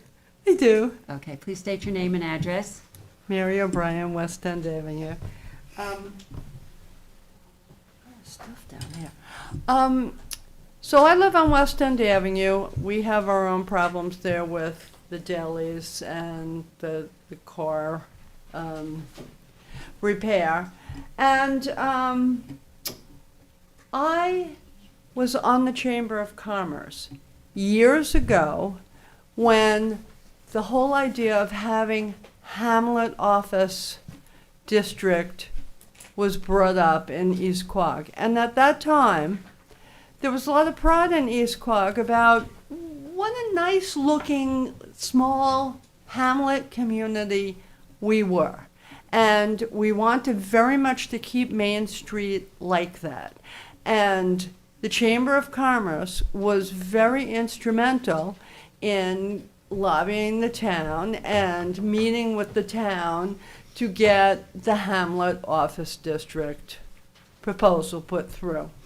And now this current gas station proposal, especially the idea of a canopy, which many people have said is ugly, I agree, and with the setbacks and with it being kind of shoehorned into that very small property. And there's a lot of concern about the light pollution. So since we can only address that part of it, I would say that an idea of a canopy in a gas station is in no way something that was envisioned all those years ago when we were talking about Hamlet Office District. So please take that into consideration. Thank you so much. Thank you. Okay, thank you. Anyone else? Don't feel obligated. I'll be quick too. First of all, I just really want to thank everybody. Thank you. You know, this has been such a long I've experience. sworn you in the past, haven't I? Yes. You look very familiar, yes, okay. Please So I state just- your name and address. Noel Lecan, 35 Walker Ave. Okay. So I just wanted to really quickly say, if it would help, I can send you pictures of the flooding at the end of Walker, if you would find that at all relevant, because. You're welcome to submit anything you want to us. Okay, because, I drive a Bolt, and it's pretty low. So at times, it's impossible to get it through there. Yeah, okay. Okay. That would be helpful. Okay, terrific. And, I know I can only talk about those two things. And the other thing is the canopy, it's such a huge percentage difference between, what the zoning rules are and what they're asking for. It's not like 10 feet, it's a really big deal. So I hope you consider that when the time comes, that it's so far off from what, the intention of the zoning rules were meant to be. Okay. Thanks. Thanks for your comments. Okay. Is there anyone else in the audience who wishes to be heard on this application? Good evening. I've been sworn in already. Okay. Just state your name and address. Ann Algieri, Indian Run, East Quogue. I'm not going to address the canopy or the pervious surface because I'm going to wait until the final report comes back and not waste everybody's time. But one thing I just want to bring up, it's not just a small group of people that oppose this, the 12 that you may see, and it's not always the same 12 people. I can vouch for that. Oh, okay, Here they are. okay. I know. We know it's more than 12. Okay, but it's goes into probably really the hundreds. I think of the Civic Association that has a very big, membership that are all against this. I haven't heard one person that is for it, so I just wanted to bring that up, that there are many, many people that have objections. And when the final report comes in, then I'll say my say. Thank you very much. Okay. Thank you. Is there anybody on Zoom who wishes to be heard on the application of 353 Montauk Highway? 535 Montauk Highway. I see no hands.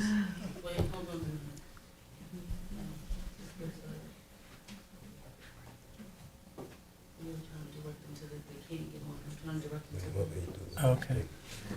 Well, while we're waiting, if there is, I just wanted to thank you for being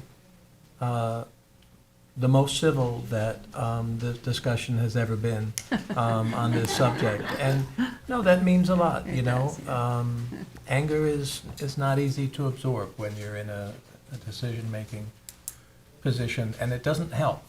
It really doesn't, the anger. But your sensible feedback about these issues, that does help. So thanks for that. Can I just say one other thing? I know I have to go to the mic. There is a fellow outside who's not on our case, who, At the mic, please. when I was walking in, did not know I was part of this and having a discussion out there, and said, F the community. They've already decided on that. So I really hope that isn't the case. It's another person who comes before the board, but we're not the ones using the foul language and the disparaging comments that seem to be, that they are accusing us of doing. We are trying to be very civil, and I do appreciate that you are understanding that. Thank you again, guys. You're not saying that I said anything. No, not you. I didn't say it was. I just want to also say that, I want to just say that, everything Mike said is true. I do, on the other hand, appreciate the fact that we do have an owner with a piece of property who wishes to improve that property and wants to be a valuable member of the community. And we listen to all sides, including that side. And I just want to say that we try to be as balanced as we can and provide as much relief as we can that's within reason. Okay.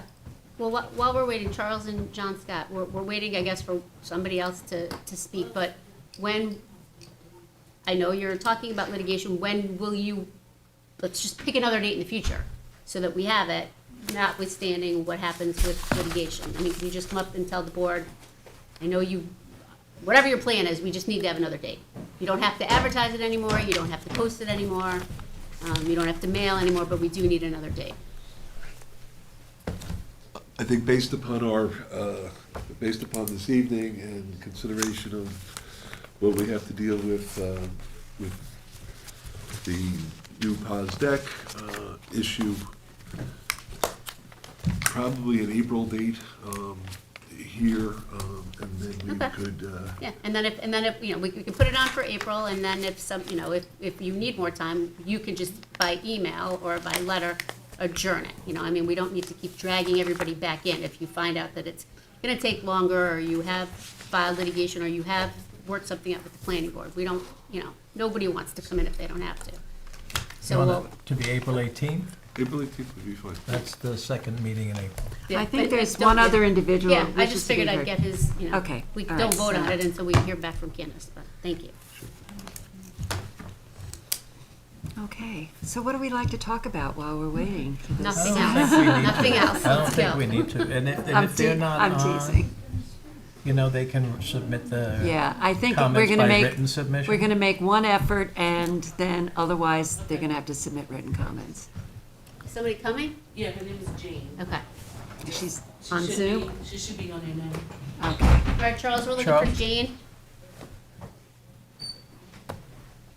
See no Gene. Jane, maybe, Jane.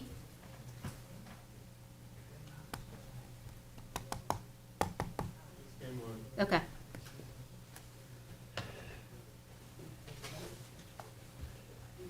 Is this Jane Dietz? Yes, please. Yeah, okay. And I know we've sworn her in before. Here's some of those two issues, so. Yep. Well, she wrote about them. She sent us correspondence. All right.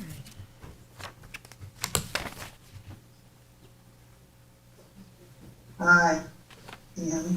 Yep, we can hear you. We barely can see you, though. You're a tiny little, Well, but that's okay. Charlie thing. That's a Okay. Charlie thing. Oh, I get really close. No, it's okay. Quickly, Jane, I've sworn you in the past, correct? Yes, you have. Could you please state your name and your address, please? I'm Jane Dietz. I'm an adjacent neighbor. I live at 535 Montauk Highway, next to the gas station. And I totally agree with you. Yes. Okay, continue, please, Jane. So, can you hear me okay? Yes, we can. Go ahead. So I appreciate you saying the fact that, you know, the applicant, you know, bought this property and you need to weigh all the various, all the information to try to come up with a reasonable decision here. I do want to suggest to you that he knew that in buying it, that it was an HO zone. When I bought my property, I also know it was HO zone. I was told by the real estate agent that no retail could ever be built in this area. He also knew this because I talked to the widow of the seller, who said that they had considered trying to put in a convenience store at least 3 times, and then had withdrawn the application because they weren't going to be able to do it, either because of the HO zoning or because the property was too small and they wouldn't be able to get emergency vehicles in there. If you were going to build a new gas station today, it would be about 40,000 square feet. You need to have the appropriate parking. You need to be able to get emergency vehicles in. As you might be aware, gas stations are very flammable because of the gas. You have to absolutely need to be able to get the emergency vehicles in there. This particular property is only about 16,000 square feet. Okay, It's way too Jane, I small want be to able just, allow all I that. want to just interrupt you. We are talking about canopies and Sorry. we're talking about canopies and impervious surface tonight, not the convenience store aspect. So if you've got comments on that, we welcome them. You couldn't hear me? I can't hear. It seems like something's off on your side. Charles, is something off? Can you hear me now? Do you have any comments about the canopies or the impervious surfaces that we're Does the seeking? parking include the impervious surfaces? No. Parking spaces? No. Okay. Then I'm good. Thank you very much for your time. Okay, Jane, we've gotten all of your correspondence. We have We it have your in testimony. file. I appreciate that. We do have that, yes. Thank you. Okay. All right. So whose is this? Keith. Mine. This is Keith. All right, Keith. So you got the date, Keith? Okay, I'm gonna make a motion to hold over to 4/18/24. Second. Mr. Tuthill. Aye. Mr. Daly. Aye. Mr. Macedonio. Aye. Ms. Burgess. Aye. Chair votes aye. Okay. April 18th, put it on your calendars. We'll see you then. I'm sure the weather will be warmer. Yeah, should be nicer. Are you sure, Robert? You never know. Okay, we're just gonna take a minute while everybody who's shuffles out. Water cooler down there. After you read this, Bubs? I gotta read this one too? Yeah, you do. We have to re-advertise this. Okay, here we All right, are. item 6 on the agenda, Sean Daniel Cassidy and Jerry Johnson Logue as trustees of the Jerry Logue and Sean Cassidy Living Trust dated 7/12/19. 41 Wickatuck Drive, in Noyak, Suffolk County Tax Map 900-15-2-55. Applicant requests relief from the following provisions of the town code. 1, for a 2-story addition to an existing dwelling on a non-conforming lot, 330-84D, pyramid height, for a total encroachment of 1,677 cubic feet. Existing encroachment of 105 cubic feet on the east side and 46 cubic feet on the west side. 2, for a deck over an existing detached garage, 330-84D, pyramid height, for a total pyramid encroachment in the amount of 1,530 cubic feet. Existing encroachment of 600 cubic feet. And 330-83A4, yards to allow a deck higher than 1 foot above ground level to be located in the required front yard. And 330-94, schedule of off-street parking space requirements for residential uses. For 1 parking space where a minimum of 3 parking spaces is required, and any other relief necessary. The board has jurisdiction. This is a continuation of the last public hearing, but we asked the applicant to re-advertise this and repost it because there was a problem with one of the addresses. So you already heard this, it's continuation. That's from Michael. Michael? Thank you. Okay, Lori, we've sworn you in on this before. Just please state your name and address. Lori Wiltshire, my office at 231 Panago Road in East Hampton. Okay. At the December 21st hearing, you asked us for estimates to alter the deck and railing atop of the garage. Right. Sean and Jerry have spent $38,000 to repair the garage roof deck railing and interior supports.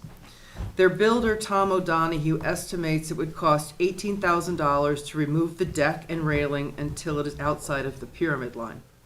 He also Hold on one estimated- second.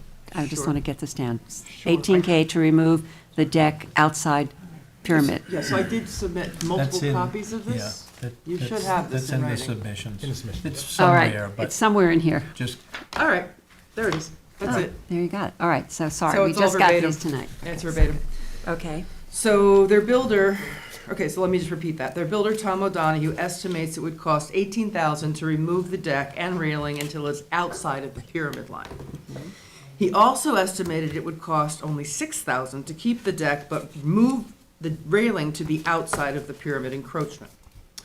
Their architect, Michael Sudano, determined that the pyramid encroachment of just the deck without the railing would be reduced by 633 cubic feet from 1,530 to 897 cubic feet. This is less than the 1,212 cubic feet of pyramid relief granted to Greg O'Halloran at 17 Wickatuck for a covered porch in 2020. That decision is in the packet I previously submitted at the hearing. And I look forward to discussing this with you at the hearing. I also would like for you to know that the applicants should be online and would like to address you as well. Okay, we haven't sworn them in before. No, have they, we? they were not. Who are the applicants? Yeah, what's their names? Sean Cassidy and Mr. Logue. Do you have anybody online? Yes. There we go. Okay.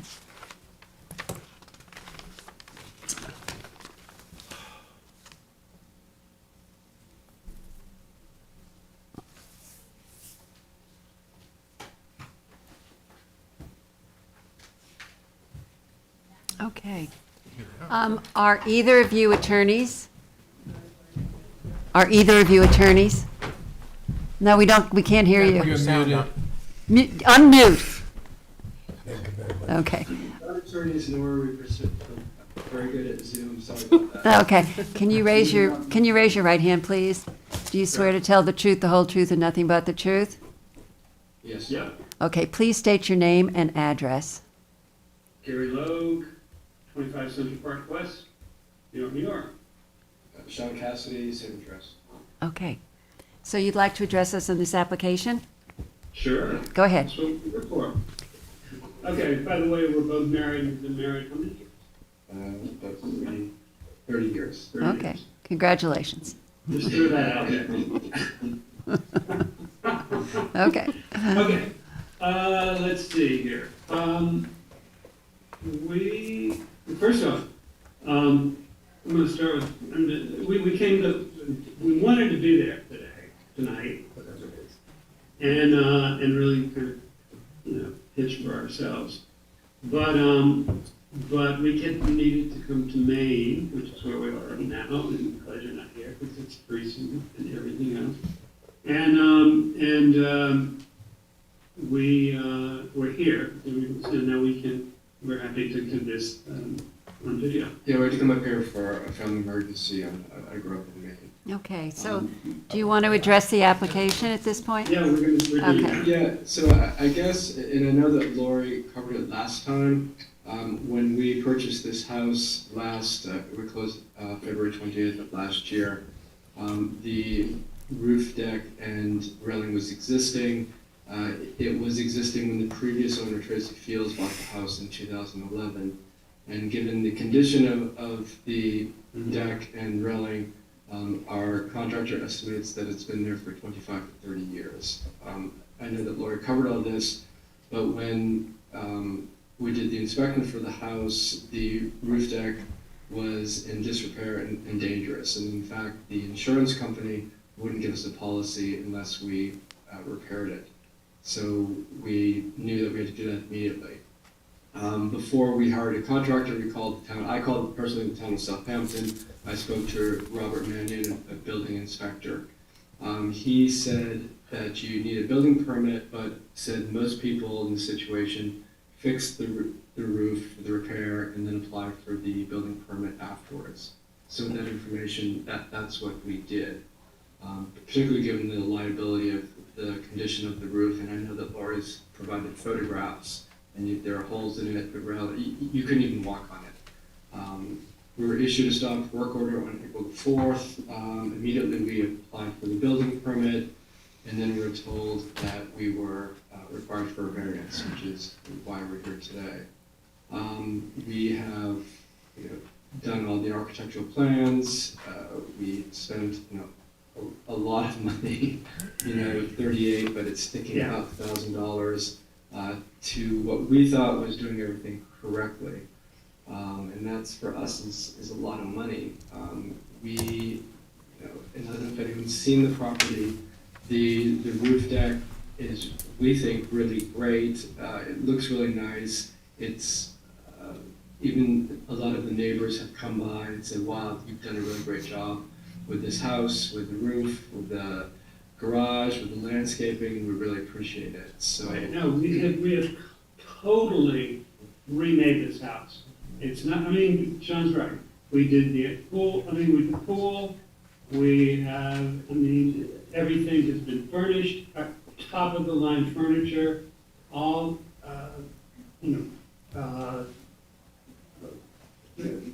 That's great. But the point is, it's all of it. All of the roof deck.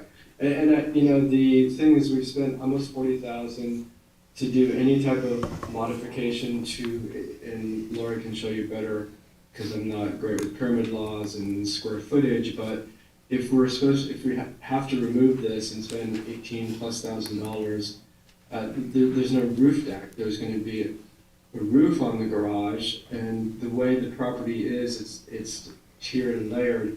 You would then be able to walk on that and fall off of it. So Well, don't do that. Basically, it just doesn't make sense. Yeah. So, Can I ask you a question? Someone's pinching me while I'm talking. Mr. Logue, Mr. Cassidy, I wanted to ask you, when you purchased this house, did you require there to be an updated certificate of occupancy?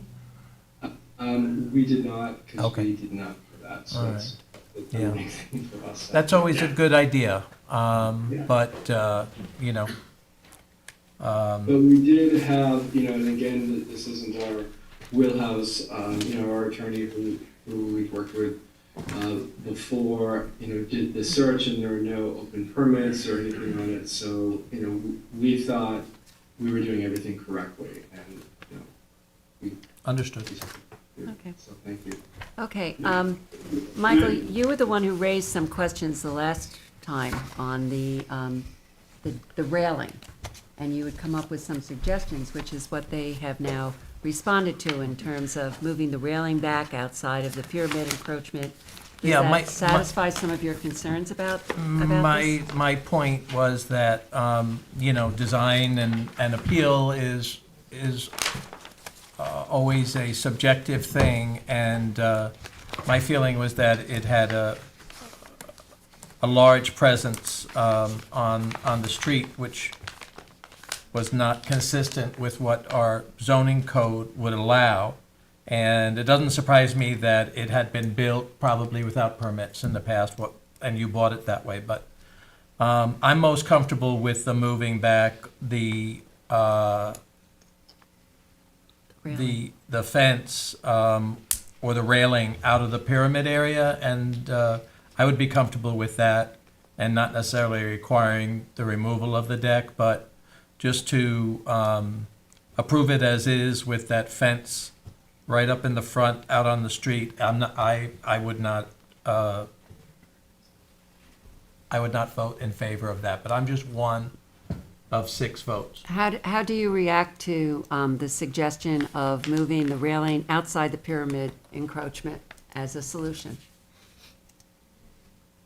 Well, I think the way I understand it, looking with Michael's drawings, there's really nothing left. It's basically on the property where you step onto the roof deck.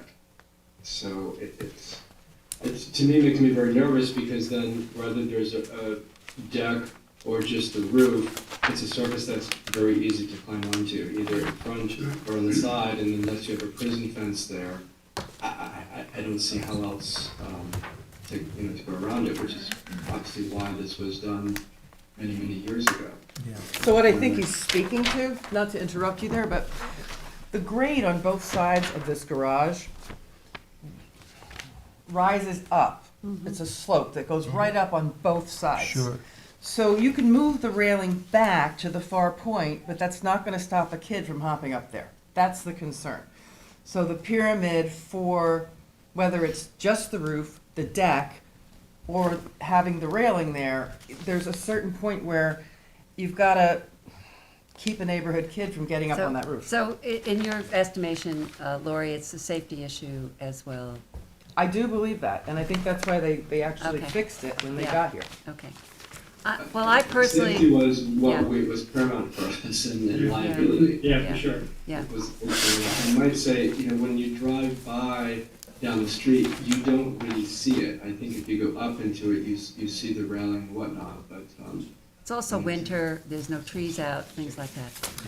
I honestly do not have a problem with this variance. I think you did your homework in coming back to us with some, suggestions about what the costs would be. Michael, I understand you do. I don't know how the rest of the board feels on this. I'm okay with it. It actually looks, I think, nice, the work you did. I don't have a problem with it. You do need 4 votes, so, we have 1 absent and. I'm okay with it. Okay, Helen, do you have a reaction, Helen? But I want to hear from the audience first before we move on to that. Is there anyone in the audience who wishes to be heard on 41 Wickatuck Drive in Noyak? Is there anybody on Zoom who wishes to be heard on 41 Wickatuck Drive? See no hands. Okay, Helen, did you want to say something or not? Helen. Is Helen on, Charles? She's coming in. Okay, good, thanks.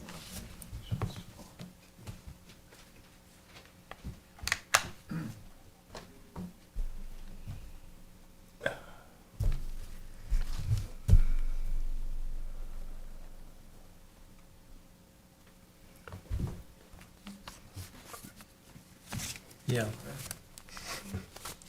Well, this is what happens, you know, while we're waiting for Helen, this is what happens when people buy properties that don't have updated COs, and then the problems that they're purchasing become their problems, and then it becomes our problem. It's, word to the wise would be to get an updated CO before you purchase a property. Yeah.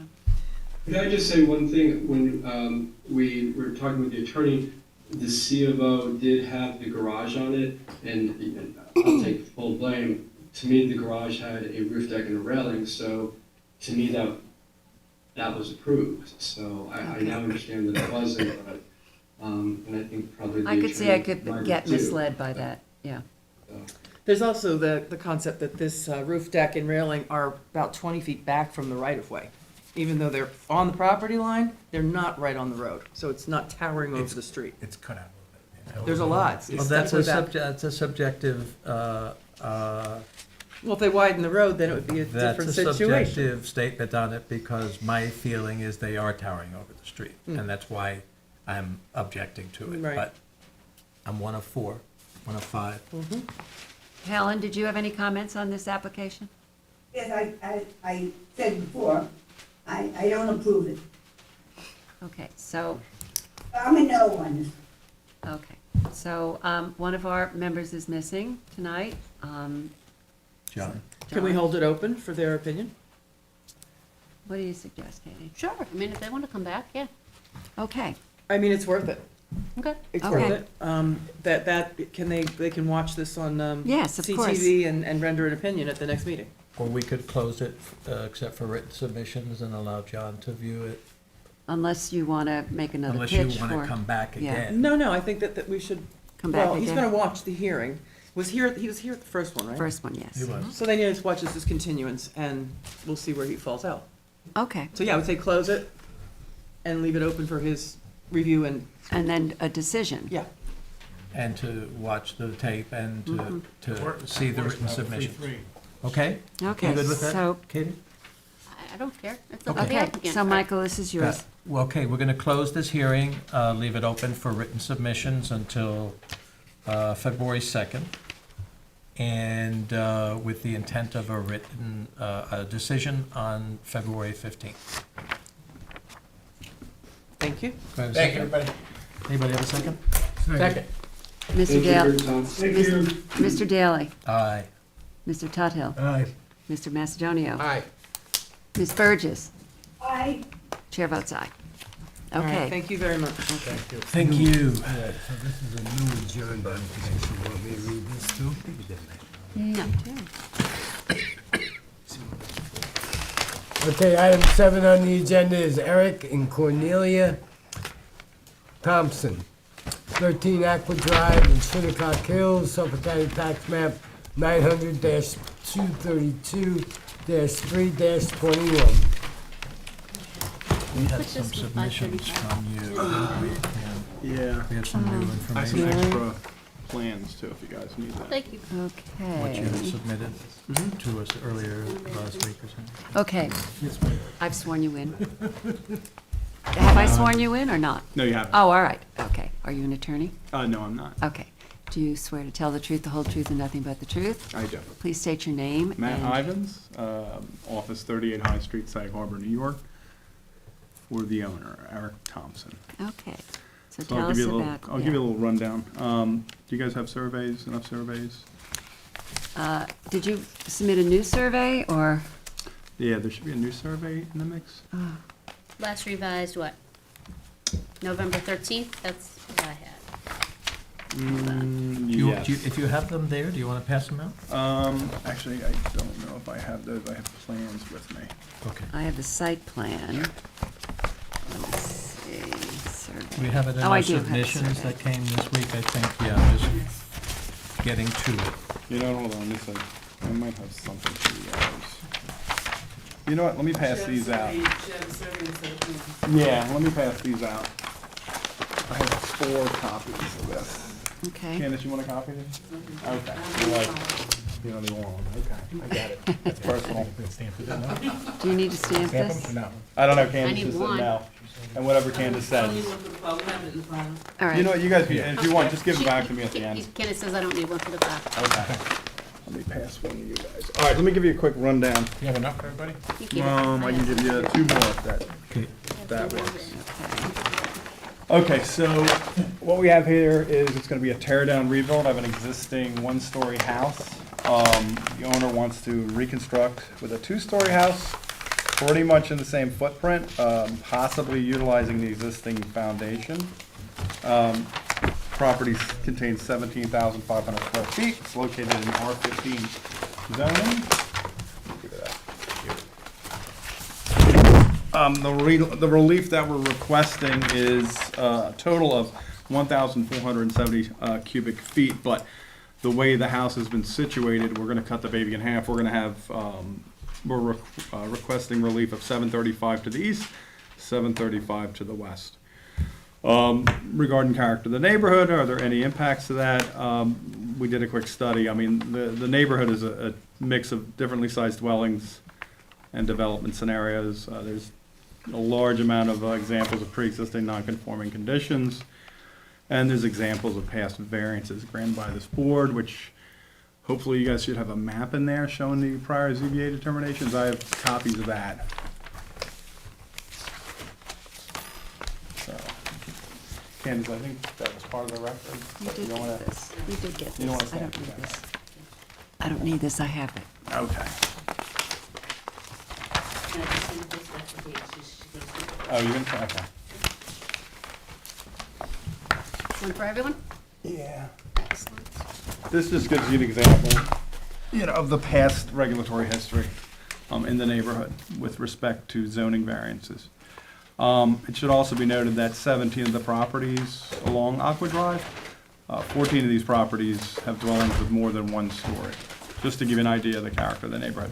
Regarding alternative approaches, you know, the dwelling is situated in a position where any expansion upwards to a 2nd story, that's gonna require some kind of relief from pyramid. You know, with, the architects had thought about maybe expanding it to the south, but due to the topography in the rear, that just was impractical.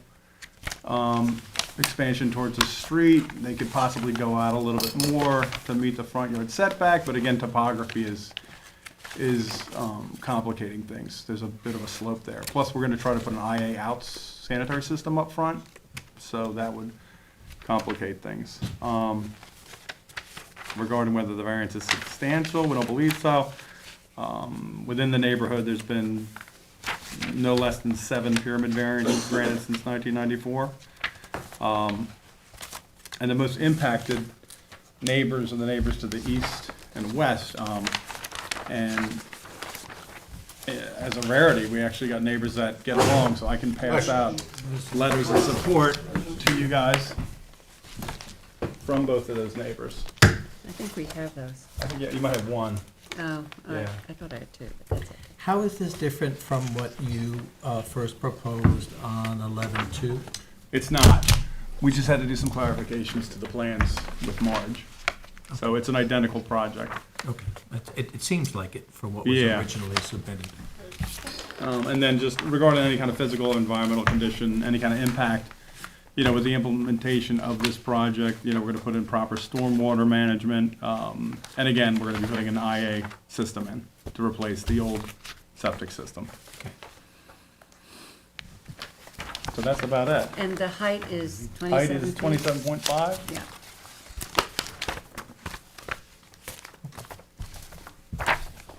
Matt, is this, I was asking Anthony before, is this in the cultural resources overlay? Yes, it is. Yeah, we're going forward with hiring Tracker Archaeology at this moment. Okay. So we'll have that information to you hopefully in the That'll- next few months, or few weeks hopefully. You'll do a radar test of the project? It's gonna be a phase 1B. A phase 1? Yep.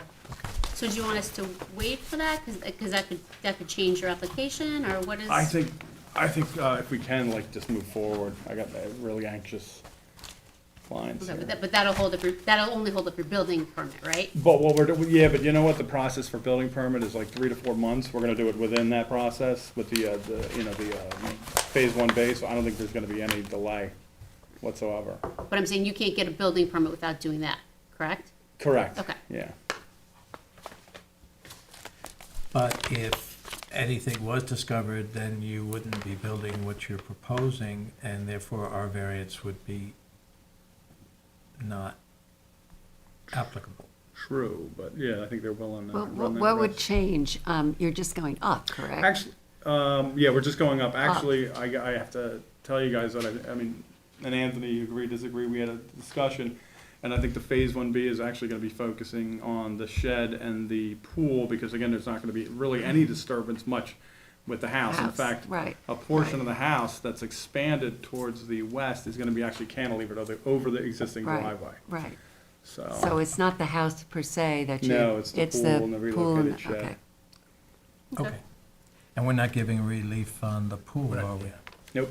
Okay, Just strictly the pyramid. Yep, strictly pyramid. that makes sense. Yeah, And it's so, relatively small. Yeah, and I mean, you have the cooperation of the neighbors, which is Yes. a rare thing. I have no problem. Okay. yeah, I'm okay with it. yeah, Okay. no, it looks okay. Is there anyone in the audience who wishes to be heard on the Thompson application for 13 Aqua Drive in Shinnecock Hills? Is there anyone on Zoom who wishes to be heard on this application? I see no hands. Okay. All right, so who's this? That's John. John, so, Oh, you all right, wanna- go ahead, Bob, you do it. We will close the meeting, hold it open for written submissions till February 2nd with a decision on 2/15. Second? Mr. Macedonio? Aye. Mr. Daly? Aye. Mr. Tuthill? Aye. Miss Burgess? Aye. Chair votes aye. Okay, sounds good. All right, I appreciate it. All righty. Thank you. Take care. Okay, number Good 8, night. Daniel Thorpe, 1105 Brick Hill Road, Noyak, Suffolk County Tax Map 900-24. Well, wait a second, if everybody's leaving, 16.7. he's just What? left. We're all leaving. He might be going to the ladies' room. He is, yeah. But, Bob, where are you going? Men's room. Okay, well, no, just, all right, we just have to wait. We have to wait. didn't wear your diapers? No, go ahead, but we have to Here's wait. the key question. Mackenzie outfish you? It's okay, it's okay. Yep, it. I'm recused from this. yep. Okay, We'll wait for Mr. Macedonia. yes, wait? I think please. so. And Yeah. I think you did have some submissions here. and We did. I- We'll wait Yeah, till he but gets I have back and Helen then on review there. all I of need it. need four in person to start the meeting. I don't, Yeah, so we have to I'm wait okay. for a second. Oh, here, problem. okay, here is the new submission, okay, which I haven't had a chance to look at, so. We're gonna go over it, yeah. We'll wait till Bob is. Yeah, we have to wait until Bob comes back.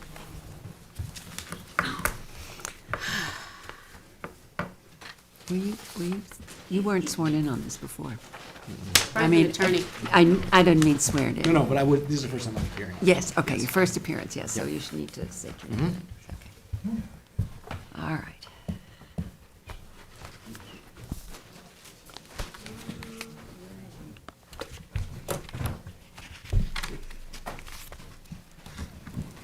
I can't believe I asked this. What's that? Well, because I was so confused. I was like, where's everybody going? Everybody has to tell you. Yeah. I'm trying to keep in order here. I know. You guys had a good trip, right? Wasn't a great trip, but It wasn't? no. Too bad, sorry about that. Yeah, wound up a little sick on the trip, so. Key West has a great hospital, though, I'll tell you that. Oh, my New God. Orleans? Did you go Key to West. Memorial? Oh, where? Key West? Oh, Key We're down in West, yeah. Marathon, I yeah. thought you said New Orleans, I was gonna say, I wouldn't go to Memorial. No, no, no, no. 9 days of Memorial. Sorry, Bob. We just had a recusal and then I was without people. Sick No, in I the said, hospital sorry. for like 5 days. No. I didn't, I thought you were recusing as well. She's the real teacher. Then I Drink too worried. much or No, what? I wish I could. Okay, we're back on track here. Didn't get there. You lost Michael. We've got, No, Mike's recused. That's why I was worried. he's recused. Okay, so, you're back, Mr. Thorpe, and, Appearance for the record is Brian DeSessa, 2331 Montauk Highway for Mr. Thorpe on this matter. So I reviewed the video from last time. We've made some changes from last time. So notably, a few things of housekeeping first. Okay. I believe Mr. Leonard asked about the demolition of the existing second floor of the accessory apartment as a consideration for the addition on the first floor. However, that would be cost prohibitive in that the way it's currently framed and done, to change that, we have an estimate here from McGrath Builders to do that elimination of the second floor, put a new roof on and reframe to eliminate the existing second floor living space of $303,216.45. So I'll hand that up to Okay, please. Ms. Marvin as not being feasible to eliminate that. I'm sorry, give me the figure again. 303,000 And change. and change. Okay. Um, And that's to demolish the entire second floor. Correct. The question on the video is- Leave it as just a one-story facility, a one-story building with a new roof. Correct, and then Okay. then the roof would be added to the To the first first floor floor. addition part. Right, which- right. Which you have to put a roof back on, just at a different height, so you're Right, losing, right. and you're reframing. So it really doesn't make Okay. practical sense, but we're happy to look Basically into building that. another house. Right. Okay. However, we did reduce the proposed addition. So Okay, let's the hear what that addition is. was reduced down now to 203 square feet of a first floor addition, which would move the proportion of the main dwelling to the accessory apartment to 44%, so it brings it down under the 50%. And that's just a one-bedroom addition on the first floor to the existing accessory apartment, which is not inconsistent with, although I know this board makes a determination on every case individually, it's not inconsistent with the Styler decision, which is D018125, which was a 74% accessory apartment.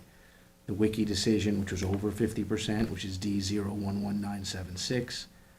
The King decision, which is D019084, which is 44%. The O'Neill decision, which is D022034, which I could submit all of these to the town attorney, which is a 50%. But I understand, the situation here is that the main dwelling is a modest dwelling. So they bought a 2,300 square foot house with the accessory apartment. So, and it's a 1.5 acre, over 60,000 square foot lot. So the lot would support under zoning a much larger main dwelling, and then we wouldn't be in this situation.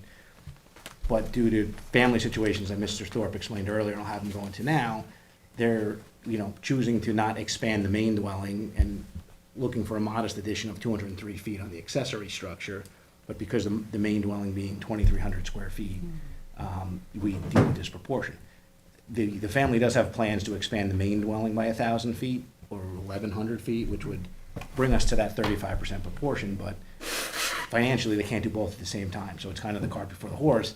This is more of a priority now based on the situation of their family that Mr. Thorpe will explain by adding 203 feet versus adding to the main house. Now, I did bring... Can I just ask a question on that? So assuming that he was to add 1,000 square feet to his main house, would he then be looking to add to the accessory apartment up to 44%? No. All right, so you would be so willing it's- to Well, no, stay because we'd be the- capped at 1,200 feet. So the apartment, Oh, okay. there's a separate provision where the apartment Okay, has to be right, 1,200 all right, feet. but still. So we're still limited on that, Didn't you even if we bring build a your bigger house. in-laws or your That's correct. parents or Yeah, somebody yes, in yes. here? His in-laws are gonna move in to take care of a young child that Mr. Thorpe and his wife have with special needs, so Okay. the purpose is So to it's have not, a it's not separate like, dwelling. then It's you're gonna not- use, I can increase the main. No, Now I because know. there's another limiting factor. Yeah, yeah.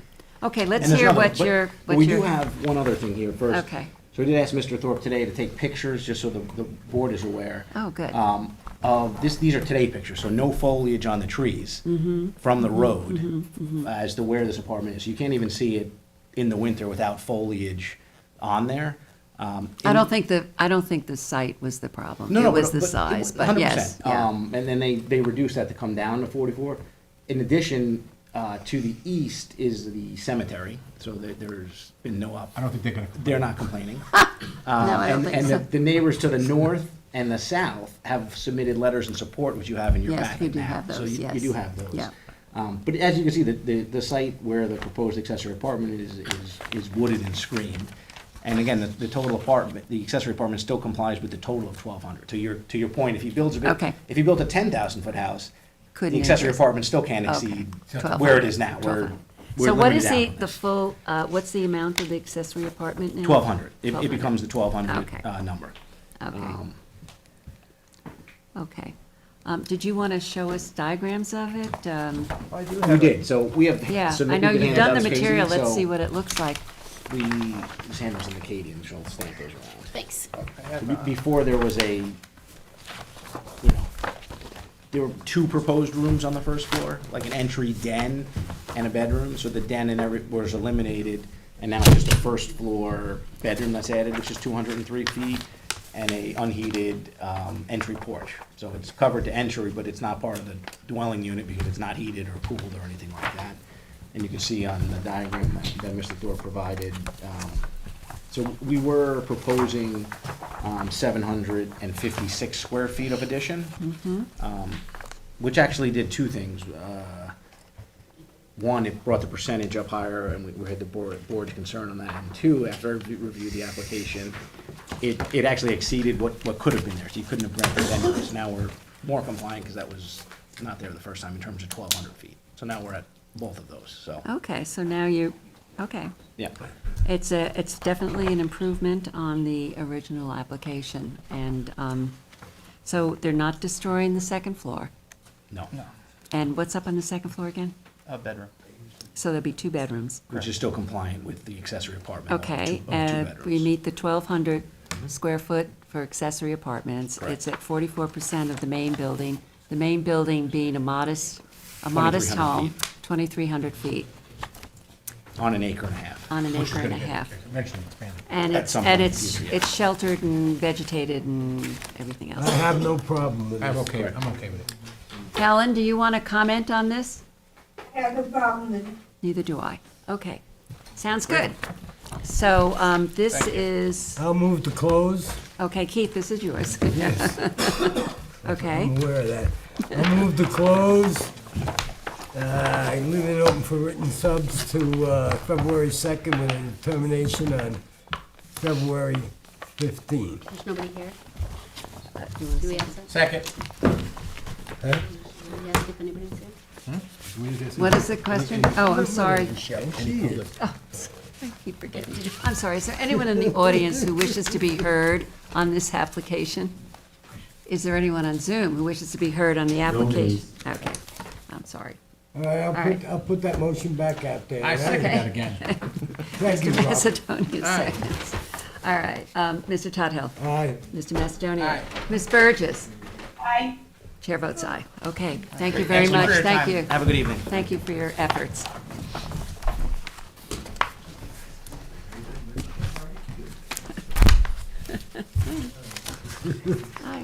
Somebody's got to be on me. All right, item 9 is 263 Surfside Drive in Bridgehampton, Suffolk County Tax Map 900-117-2-21. Which one, the other one with the 2? Yeah, we're doing both. Get it going? Yes, please. All right. Yeah, we did both the last time. Yeah, we did that last time, right? Yep. And then we're gonna toss in 10, which is 249 Surfside Drive in Bridgehampton, Suffolk County Tax Map 900-117-2-20. Okay, we've sworn you both in. Just please state your name and addresses again. Timothy S. McCully of Council of the Burke and Sullivan, 41 Meeting House Lane, Southampton. Chris Coy, Barnes Coy Architects, 1936 Montauk Highway, Bridgehampton. Okay. All right, so where did we leave this? So where we left this was, I think there were 2 comments. One was, Mr. Leonard had made a comment about it being a workaround. The code, which I think is what you do here, but in any event, that was one thing. And I also understand that Sean McDermott gave you a letter. Is that a part of the file? It's Yes. become a part of the file, yes. Okay. And I gave it to.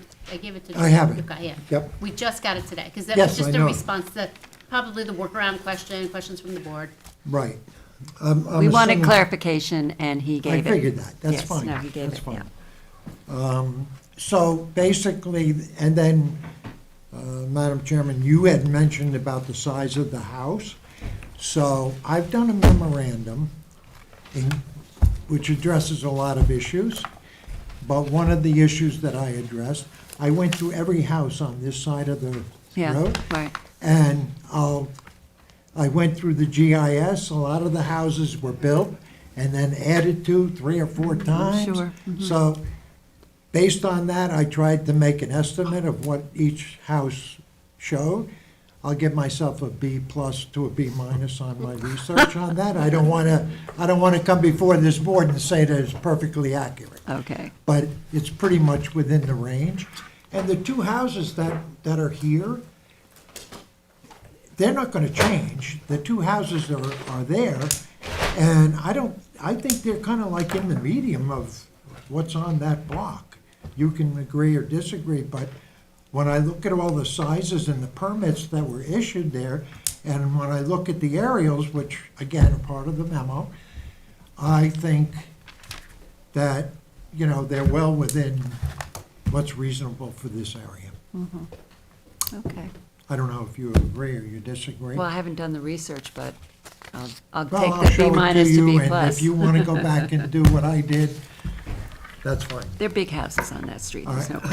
question. Anyway, I had this memo, which basically outlines the relief we need. Okay. And sort of summarizes my testimony from December 7th. Okay. And then adds a couple of things. It addresses your prior decision in 2004 on a similar issue. I showed you the aerial. Yes, we did ask for that, yeah. Okay, I show you the aerial of that, so you can see how that was done and crosses the property lines.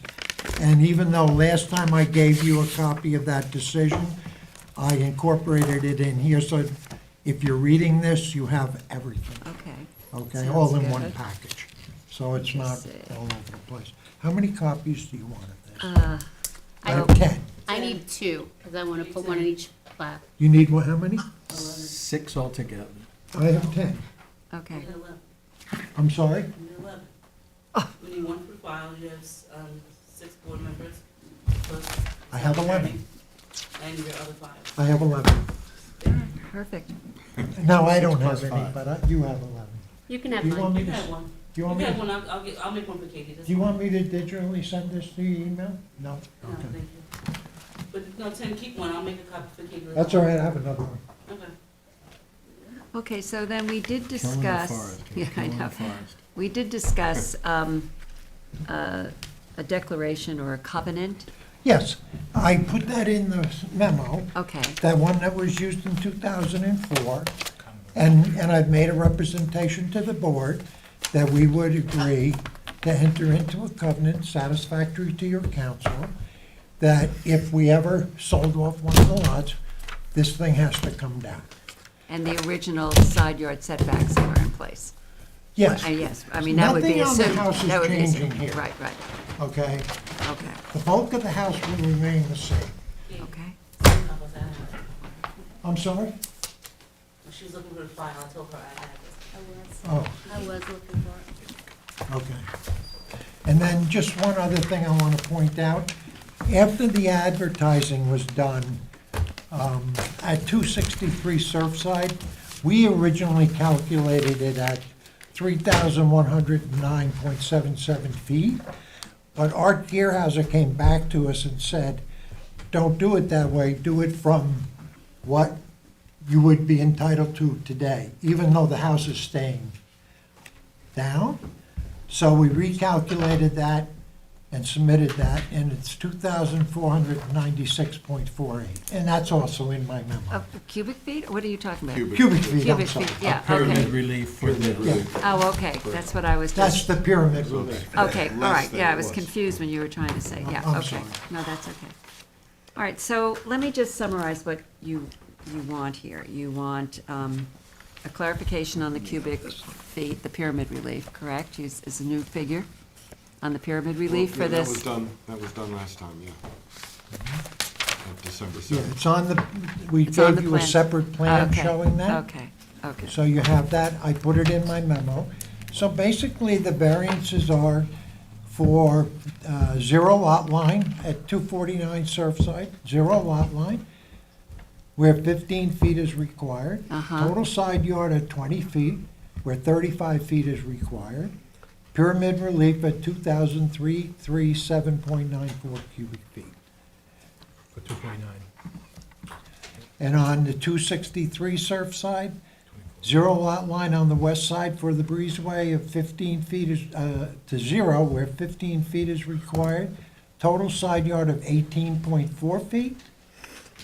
It's all in the advertising, that's right. Okay. Except for that pyramid on the other one. Okay, And now, when we reduce the total side yard, that's a function of going to zero on one side. Sure. But we're not changing our setbacks to any of the neighbors. right. It's only right. that It's the interior internal. that It's the internal. then becomes a Physically, function. the walls are not moving. Right, the house right, walls are not right, moving. right. So they're still, if you didn't So- have this, they would still have the setbacks. Yes, they would. The setbacks for the houses are all in place, and they're not moving, Okay, except for that breezeway. all And that's right, the application. okay. Any other questions from the board? Is there anyone in the audience who wishes to be heard on 249, and the other one is 260. 263 Surfside Drive? Is there anyone on Zoom who wishes to be heard on these applications? Okay, No hands. Keith, this is yours. How does the board feel about this application with those I'm- conditions? I'm feeling good. I'm okay with it with the covenant. Yeah, the strip is covenant, fine. yeah, that that's fine. absolutely, I'm okay with that. yeah. That's my sense.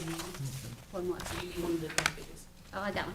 Yeah. Is there any other comments from the board? Nope. Okay. I'll move to close written submissions by 2/2 with a determination on 2/15. Second? Mr. Tuthill, Aye. Mr. Daly, Aye. Mr. Macedonio, Ms. Burgess, I, chair votes aye. Okay, Okay, thank you for very your much, and time. thank you for your information. Thanks. Have a nice evening. You too. You too.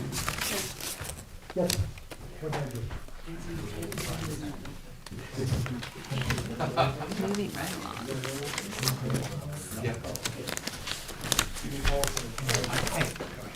Item 11 is 2266 Montauk LLC, 2252 Montauk Highway in Bridgehampton, Suffolk County, tax map 900-69-2-17.7. Good evening. Hello.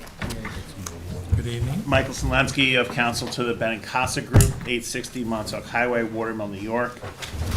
I'm joined by the architect, Sean Leonard. I think we've sworn you in. Yes. Okay.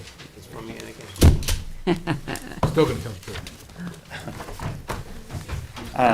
So I think I have some good news well, I have some bad news to report. Unfortunately, Carl couldn't be here tonight because he's very much under the weather. Hold on, who's got this?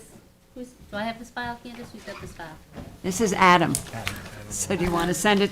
I Candace don't, has it? Okay. I don't know who has it. Katie. You I have have it. the physical. Okay. Candace has it. Okay.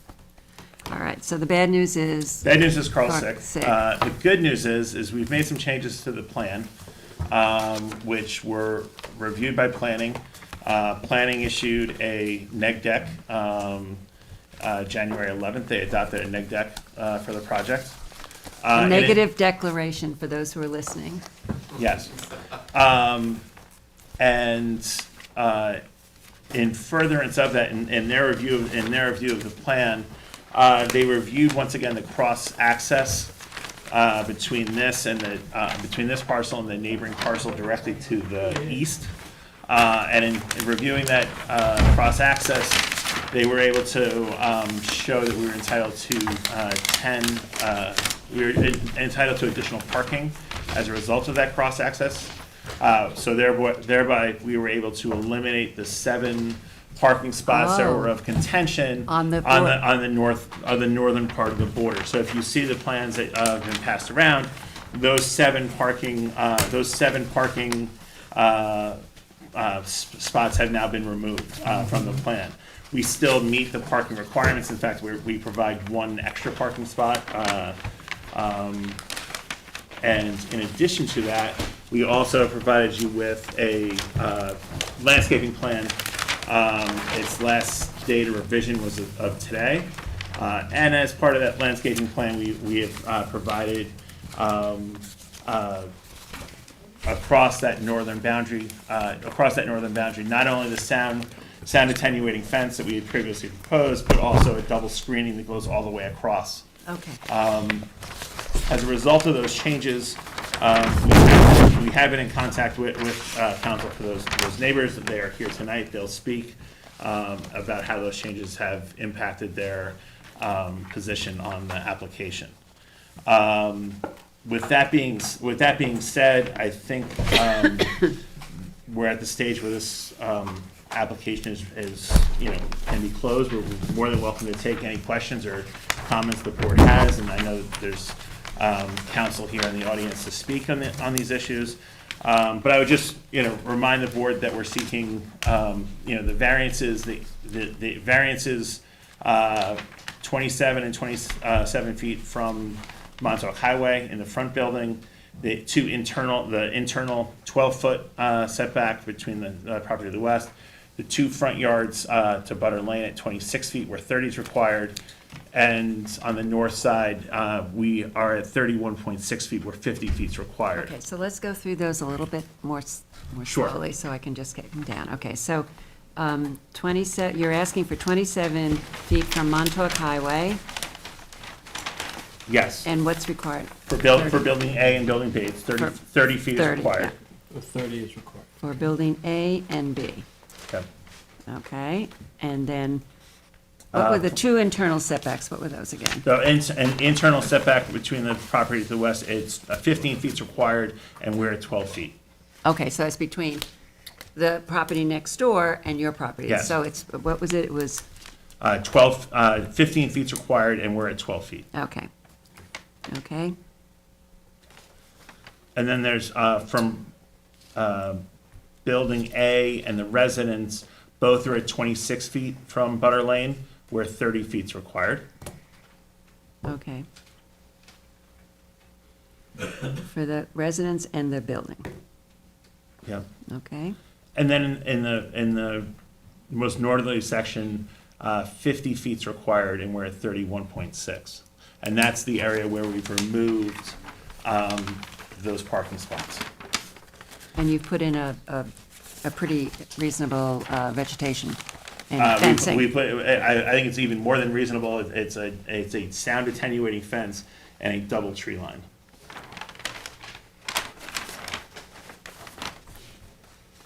Okay. Okay, that sounds, Okay. Of course, I don't need to remind this board has granted previous variance relief on this property for a different conformance, that those variances far exceed the variances that we're asking for to this plan. right. So if the board wants to hear from the public, or if the board has any questions of us, we're more than happy to answer them. No, I think you come up with some good solutions thanks to the planning board. Some good solutions. I would say it was in collaboration. Obviously, Yes. it's always good to collaborate with the planning board. We also have collaborated with the neighbors who have engaged with us to assuage their concerns. And as I recall, the driveway access on Butter Lane is in the middle of the property It now, is. so that it doesn't, impinge upon the neighbors across the street as much. Isn't that correct? There was a concern originally. Yes. I believe it's in the it's in the middle. It's in That's the where it middle, is. yes. Okay, good. Okay, is there anyone in the audience who wishes to be heard on this application? I believe I've sworn you in the past. You have. Good evening, Madam Chairman. And could you please state your name and address? Brian Kennedy, partner with Forcelli Deegan Tirana. I represent the property owner at 41 Butter Lane. We have worked closely with Mr. Benincasa. He has been a gentleman throughout the entire time, and we have no objection to this application. Okay. That's what we like to hear, cooperation. Across the bus company, right? You're an attorney, I gather, right? Yes, I am. Okay. Please state your name and your address. Good evening. My name is Allison Sclafani on behalf of Weber Law Group at 290 Broad Hollow Road in Melville. We represent Jason Levine, who is the next neighbor at 48 Butter Lane. Mic a little closer, please. Yeah. Is that better? Now, I can you hear me now? guess. Yeah. Okay. Yes, also, we have had some really productive negotiations with Mr. Benicasa's office. They did get the waiver for the 7 spots, so that was fantastic. There is now a reasonable buffer.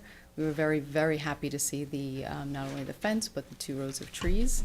And we support this waiver and this new planting plan and the landscape plan. Okay, terrific. Yeah, thank you. Thank you. Is there anyone in the audience who wishes to be heard on the application of 2252 Montauk Highway? Is there anyone on Zoom who wishes to be heard on this application? There are no hands. Okay, well, This was Adams, you take it. this was Adam, so I'll take it. So, thank you very much for your work on this application. I think it's turned out to be a good one. So we're going to hold it open for written comments until February 2nd, with a decision on February 15th. Second? Thank you. Okay, Mr. Daly? Aye. Mr. Tudhill? Aye. Ms. Burgess? Hey, Mr. Macedonio? Aye. Chair votes aye. Thank you. Thank you very much. Have a good night. Okay, Good night. you too.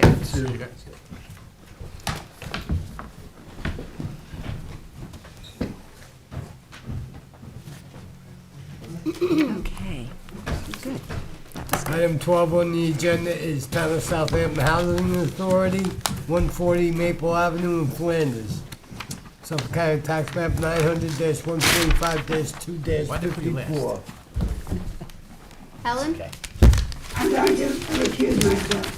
Thank you. Okay, Helen is on the Housing Authority Board, so that's why she's recusing herself.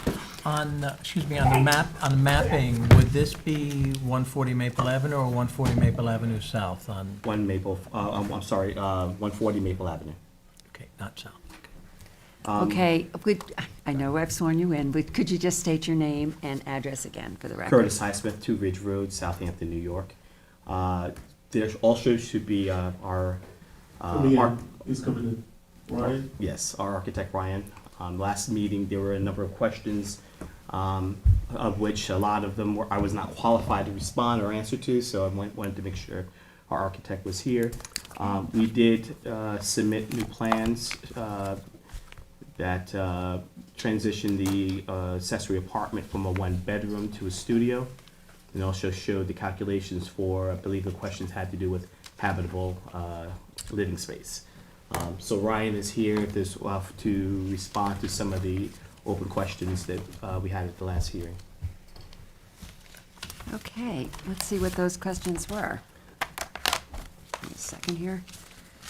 We were talking about the relationship between, the percentage between the principal building and the accessory. So could you give us what the percentage is now?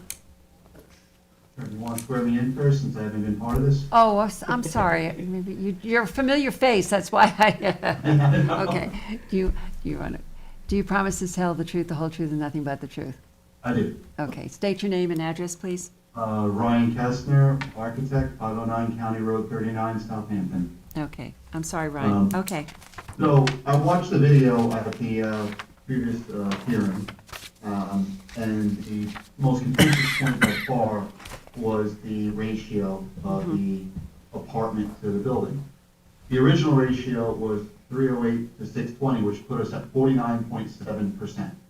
The board then turned around and asked us to see if we could put this into a studio, which we did.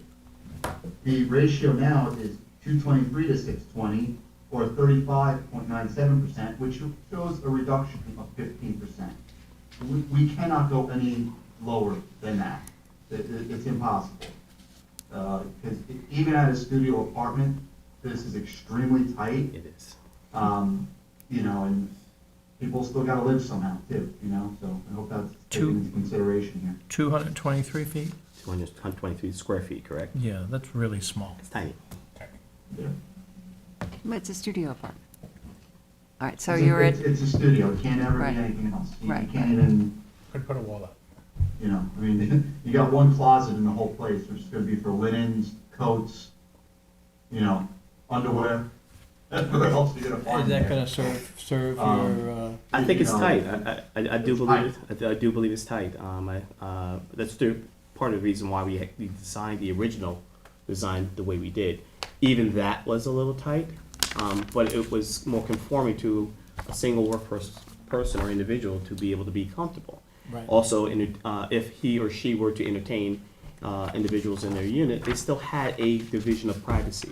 So there would be a living area and there would be a bedroom area. So that was the preferred design. We did this to demonstrate what the shift or change would be. It is a tight unit. What, And I have I would a, also add to that, you know, especially when you're dealing with affordable housing, you know, these people need to, they're here to help the town function and the people function, and they're the ones that are, you know, working the shops and all this other good stuff. But if people walk into these and they're too small, they're gonna walk away, and you're not gonna have that person come in, plain and simple. You know, certainly, nobody here with, you know, with a kid or anything like that's gonna be very comfortable, it's gonna be very difficult, so the person that's gonna be involved in this is most likely a single person, younger stature, I would imagine, or maybe older. I mean, it could be kind of cool living in the studio, I guess, at this age. But, you know, that's something that certainly needs to be considered. You know, it's workforce housing, yes. But it's not like we're designing anything that's over the top. We're designing stuff that's very reasonable. And I think the ratio. Keeping in mind the people that are maybe occupying this down the road, and, you know, we want to make them comfortable so they want to be in the village or in town or work in the Hamptons. And the ratio comparison really wasn't fair considering that the house is small too. House was a modest style, modest. So you know, I felt that we proportioned both the accessory as well as the main dwelling in a manner, in a way that was respectful, wasn't overwhelming. People are always talking about overdeveloping lots. It's not something that we've ever done in any of our prior projects or developments, and I just thought this was proportional. what's the size of the principal building? The size of the principal dwelling? Yeah. Right at 620 square feet. yeah, so it's a small house. Yeah. Very small house. And I had on the plans that it was a two-bedroom. The original was a two-bedroom. Proposed two-story garage with second-story, two-bedroom apartment. Was that on a survey or a site plan? Okay, so the It's always site. one bedroom. Yeah, it was always a one bedroom. Okay. The site plan probably. Yeah, but it's it says survey of property, so I don't know, but maybe I have an old version, but that's what I was going off I'm of. okay with the modifications. Yeah, and if you go with this, you're gonna have a tiny, very affordable place. Very. Very. Maybe be able to get a cat. So you. Oh, no cats. So you're okay with the reduction to the 220? I was okay with it the first time, but, so now it's only better, or smaller. And what does that do in terms of the parking? There was an issue with the parking too. How many parking spots do you need? I think we figured Well, 4. now we're reducing to one bedroom, and I believe that now we satisfy the requirements for the parking. We reduced it to a studio. And so Yeah. I believe that resolved the parking concerns rather Right. than a one bedroom. Right. No, you still have too much parking, so you still need variances for the parking, Okay. according to the plans. I'm not sure that's. No, I thought we is it- required one more parking.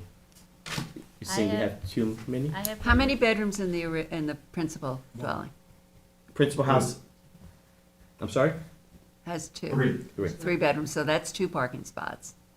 And then there's The studio. the studio, so that would be 3 parking spots. So you have 2 in the garage, 2 in the driveway. The comment from the Okay, building so department that's- has to do with the fact that the driveway, when you come in, it goes out to the side. They're counting it as, there's 2 more spaces there. Because you can actually put 2 There's a cars walkway. there. So when you look at your survey, you'll see where the garage is. Yeah, Okay, so they're counting, your 2 spaces in your garage count. right. You have 1 space on the outside. What you're Right. saying is the way the driveway is configured, Get another car you there. could put another car in front of the garage and then 2 off to the side. So they're saying they have More than enough. excessive parking. Yeah. So they have over what's required in the required front yard. Yeah. Or what's allowed in the required front Oh, yard. what's allowed in the front yard? Right. On Okay. Wilson, but they've got got 2, it's a corner 2 front lot, yards. so it's a, you So know. the required front yard is 40 feet. I know. It is what it is. Well, if you look at the comment from the building department, they specifically say the north side of the property, Wilson Street. I don't have a problem with the Yeah, parking. okay. Let's get these places. So- We're going to allow 6 parking spaces? Well, understand something, this is policed. It's oversight on this particular home will not be sold. It'll be owned by the housing authority, it'll be owned in perpetuity. So we will be doing annual inspections. We will ensure that individuals would not be violating the program in any manner, like we always do on our units. So I'm not concerned about overcrowding. I'm not concerned about individuals taking advantage. And that's usually what the parking issues and concerns are. People overcrowding, people creating another bedroom. Yeah. It's being it's under our purview at all times. Well, I wasn't questioning that. I just was questioning the number. Okay. So you're asking us to allow 6 where 4 are permitted. Well, if you had 2, 3 are permitted. I'm 3 I'm is looking at permitted. spacing for people to be able to get out of the driveway. So you have 2 separate individuals living on the property, one being family, the other being a single. So that's kind of the reason for the design. There's more like a turnaround or an ability for individuals to move, relocate, Right. come out of the garage. That's more for that reason than it is for utilizing parking. I just wanted to be clear. Okay. Thanks. It's knocking on doors saying, hey, can you come move your car? Which I used to do back when. All right. We all have. So where does the board stand on this I'm application? fine with this. I'm okay. Oh, you're fine with this with the reduction? Yes. Not the 1 bedroom. Well, I was fine with the 1 bedroom, but you're back with this, so. Whatever you guys decide. I was fine both ways. Keith, I'm all right. you what? I'm all right. With the reduction or with the Yeah. original? I think both ways, to be honest with you. All right, Helen's not here. Helen's recused. I know. Helen, Is there thank you. anyone in the audience who wishes to be heard on this I application? don't think so. Is there anyone on Zoom who No wishes to be heard? participants. Okay. So what do we approve? We also need the number for the proposed rear yard coverage. I don't think that's been addressed. I don't think that's on the plans, perhaps. Brian? Ryan, do you have that? No one doing survey. I could get it for you, just give me a minute here, let me. Well, we need it on we need a real number. We need it on the survey. And Oh, we- yeah, the surveyor can take care of that, absolutely. What, so the rear yard setback to the main dwelling? The proposed rear yard coverage. The town board raised that to 50%. We advertised it at 56, but it's not on any of the surveys or the plans, so we Okay. need that number. And we need answers to the building department comments. 4, 5, and 6, I guess, still remain unanswered.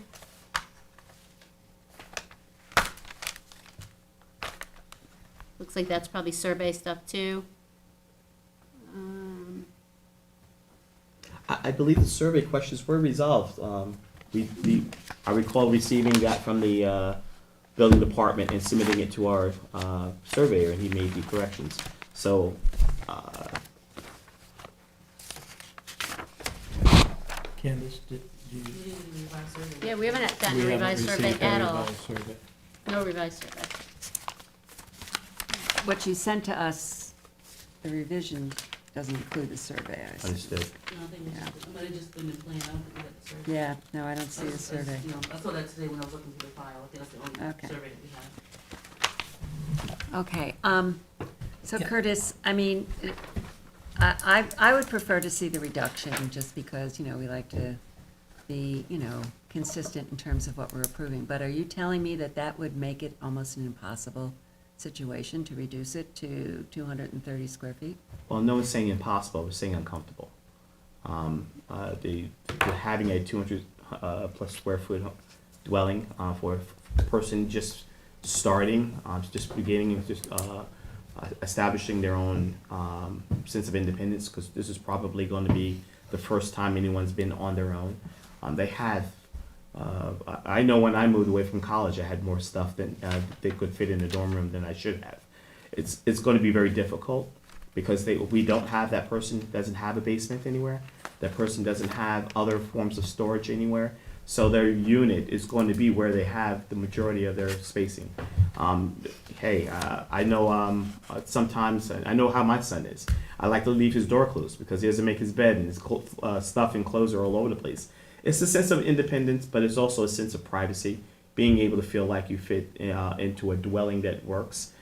We at Sandy Hollow and Spionk, those units, those specific units that we have for our complexes, even those units are over 300 square feet each. So it matters. How much was the one bedroom? The square What was footage? the one bedroom? The one bedroom was 308 square feet.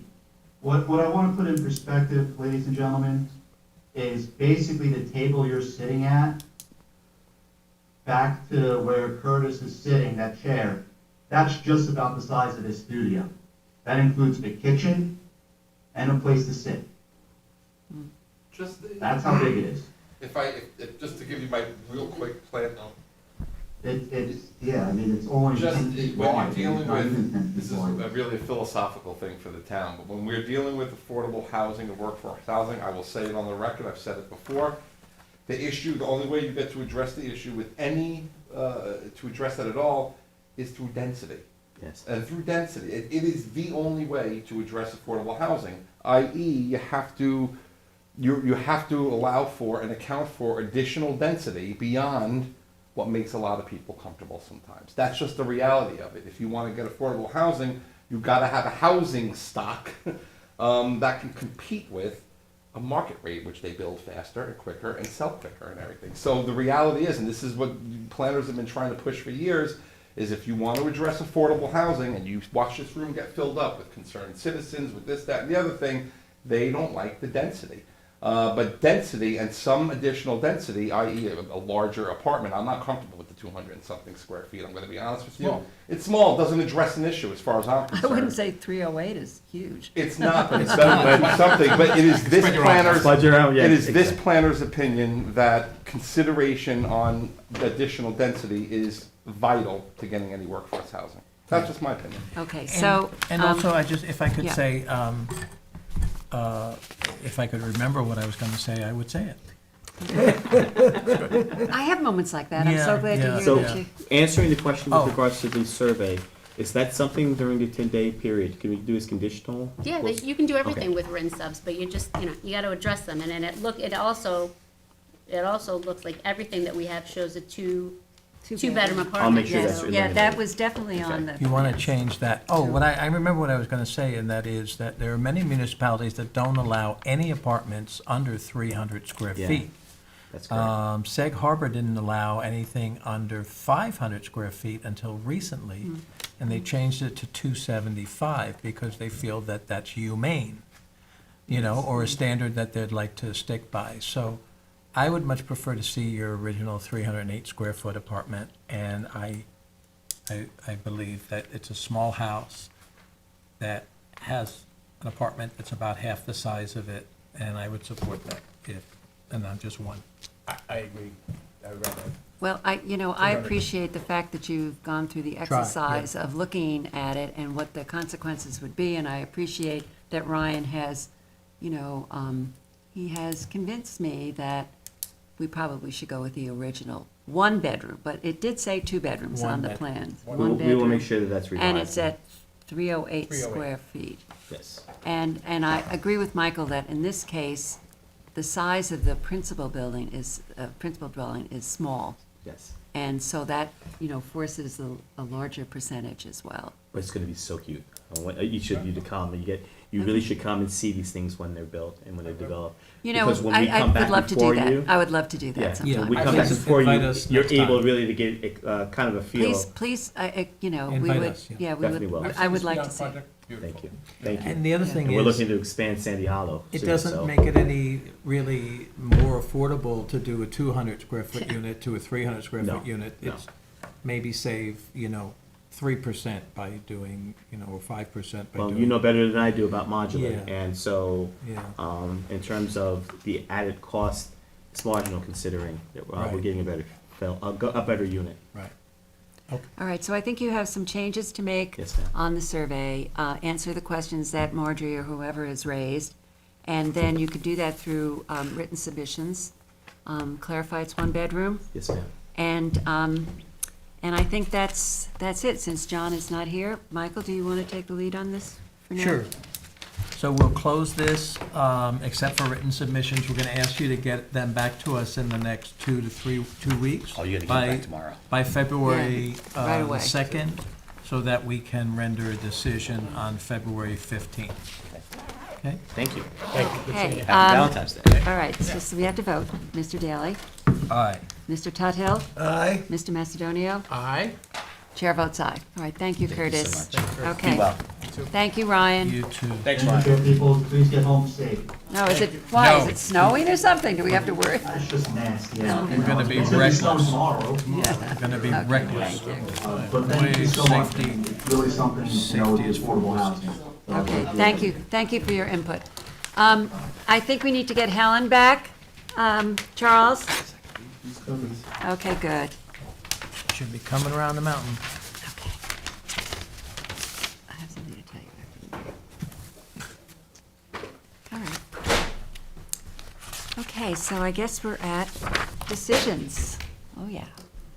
Are we doing Monte Carlo? Yes, Susan's got the resolution. We don't do anything? Secret, we have to, I have the secret resolution. Get the secret for Yeah, Monte Carlo. yeah, right. Helen, are you back with us? He's coming. Okay, thank you.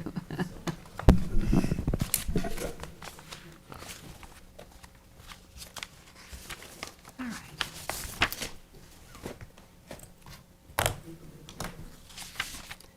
All right, it's 8:45, not too bad. Got a lot done tonight.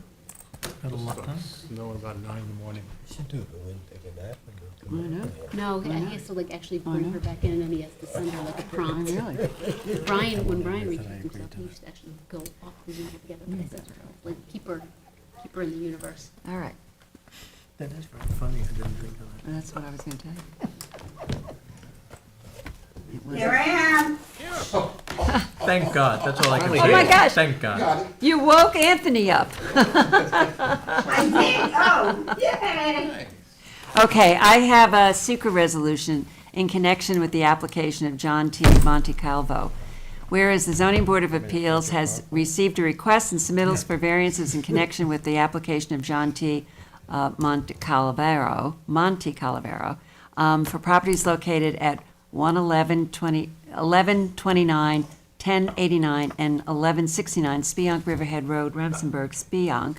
And whereas a review of the documents submitted, the Zoning Board of Appeals found that this project is a Type 1 action under the New York State Environmental Quality Review Act and coordinated review with the following agencies: Southampton Town Planning Board, Suffolk County Department of Health Services, and the Central Pine Barrens Joint Planning and Policy Commission.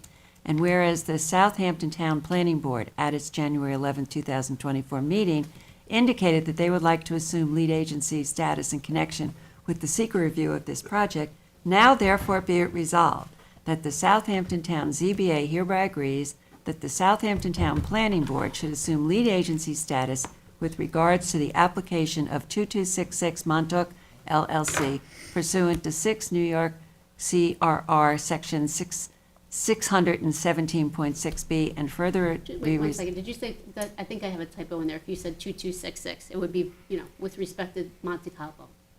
You did. Yes, it's respect to the application of Monte Calvo. Thank you. And further be it resolved that this board directs that a copy of this resolution be forwarded to the Southampton Town Planning Board, Suffolk County Department of Health Services, and Central Pine Barrens Joint Planning and Policy Commission. Do I have a motion? Second motion. A motion? Okay. All in favor? Aye. Anybody opposed? Okay, motion carries. So it was motion by Michael, right? No, you the one that did the motion because you read it. Michael Never did mind, this whole Okay. thing has to be revised. And Michael seconded, okay. But I just retyped it anyway, so it's okay. Okay, all right. Okay, so we have 3 decisions. It shouldn't take too long. I have a decision in the matter of 51 LNP LLC, Suffolk County Tax Map 900-66-1-6.5. This application is for property located at 51 Little Noyak Path, Watermill. Applicant requests lot area variances for a proposed two-lot subdivision. Applicant also initially requested variances for a building envelope and proposed swimming pool on proposed Lot 2, but withdrew those requests after discussion with the board. As modified, this application passes the standards set forth in the New York State Town Law and the Town Code. Therefore, this board grants the following relief from the following provisions of the Town Code for a proposed two-lot subdivision. 1. Town Code Section 330-11, Resident Districts Table of Dimensional Regulations, for a lot width of 112.31 feet, where 120 feet is required, for proposed Lot 1, and 2, Town Code Section 330-82, lot width, for a road frontage of 33.79 feet, where a minimum of 40 feet is required, for proposed Lot 2. These variances are granted for lot area only, as shown on the preliminary development map prepared by Robert Smith, L.S. of Squires Holden, Weissenbacher, and Smith, last revised January 3rd, 2023. Grant of the foregoing relief is subject to such other conditions and permits as applicant has already acquired or may otherwise have to acquire for final approval of subject premises. Second. Mr. Daly. Aye. Mr. Macedonio. Aye. Mr. Tudhill. Aye. Ms. Burgess. Aye. Chair votes aye. All right, I have an application, I have a decision in the matter of Hammond and Shaznez Mutabar, Suffolk County Tax Map 900-272-1-43. This application is for property located at 28 Far Pond Road, Shinnecock Hills. Applicants request a variance from Chapter 169 Flood Damage Prevention of the Town Code to permit a basement in a special flood hazard zone in a dwelling that was constructed in accordance with plans approved by the town and DEC. This application passes the standards set forth in Town Code. Therefore, this board grants relief from Town Code Chapter 169 Flood Damage Prevention, Section 169-16A1, and 2, to allow a basement in an AE Special Flood Hazard Area on a non-conforming lot. The granting of this relief is subject to such other conditions and permits as applicant has already acquired or may otherwise have to acquire for final approval of the subject premises, including securing a variance from the New York State Department of State, Division of Building Standards and Codes, prior to the issuance of any further permits or certificates from town. Furthermore, pursuant to Town Code Section 169-21D, this decision is conditioned upon the removal of any isolation foam in the vents and any other objects that may obstruct floodwater from properly entering, exiting the crawl space, and that this space remains unfinished and non-habitable. Do I have a second? Second. Mr. Macedonio. Aye. Mr. Tudhill. Aye. Mr. Daly. Aye. Ms. Burgess. No. Chair votes aye. And I have a decision in the matter of 16 Indian Avenue, LLC, Suffolk County Tax Map 900-293-5-11. This application is for property located at 201 Springville Road, Hampton Bays. Applicant requests variances for a proposed two-lot subdivision. Applicant here agreed to address concerns from the neighbor with respects to driveways and submitted a planting plan to the planning board to address comments regarding vegetation. This application passes the standards set forth in New York State Town Law and Town Code. Therefore, this board grants relief from the following provisions of the Town Code for a proposed two-lot subdivision. 1. Town Code Section 330-11, Residence Districts Table of Dimensional Regulations. For a lot width of 112.31 feet where 120 feet is required for proposed Lot 1. And 2, Town Code Section 330-82, lot width for a road frontage of 33.79 feet where a minimum of 40 feet is required for proposed Lot 2, as shown on the survey prepared by Frank Galuzzo, L.S., last revised November 4, 2023. Grant of the following relief is subject to such other conditions and permits as applicant has already acquired or may otherwise have to acquire for final approval of the subject premises, including 1. Compliance with any planting plan required by the planning board, and 2. That the driveway and curbs on the east side of Lot 1 be removed with no new driveway to Lot 2 being constructed over Lot 1 to the west. Second. Mr. Macedonio. Aye. Ms. Burgess. Aye. Mr. Tudhill. Aye. Mr. Daly. Aye. Chair votes aye. Okay, is there anything? Motion to close the Motion to meeting? close. All in favor? Aye. Back it. Good meeting. Oh my God. That seems so much longer than it was.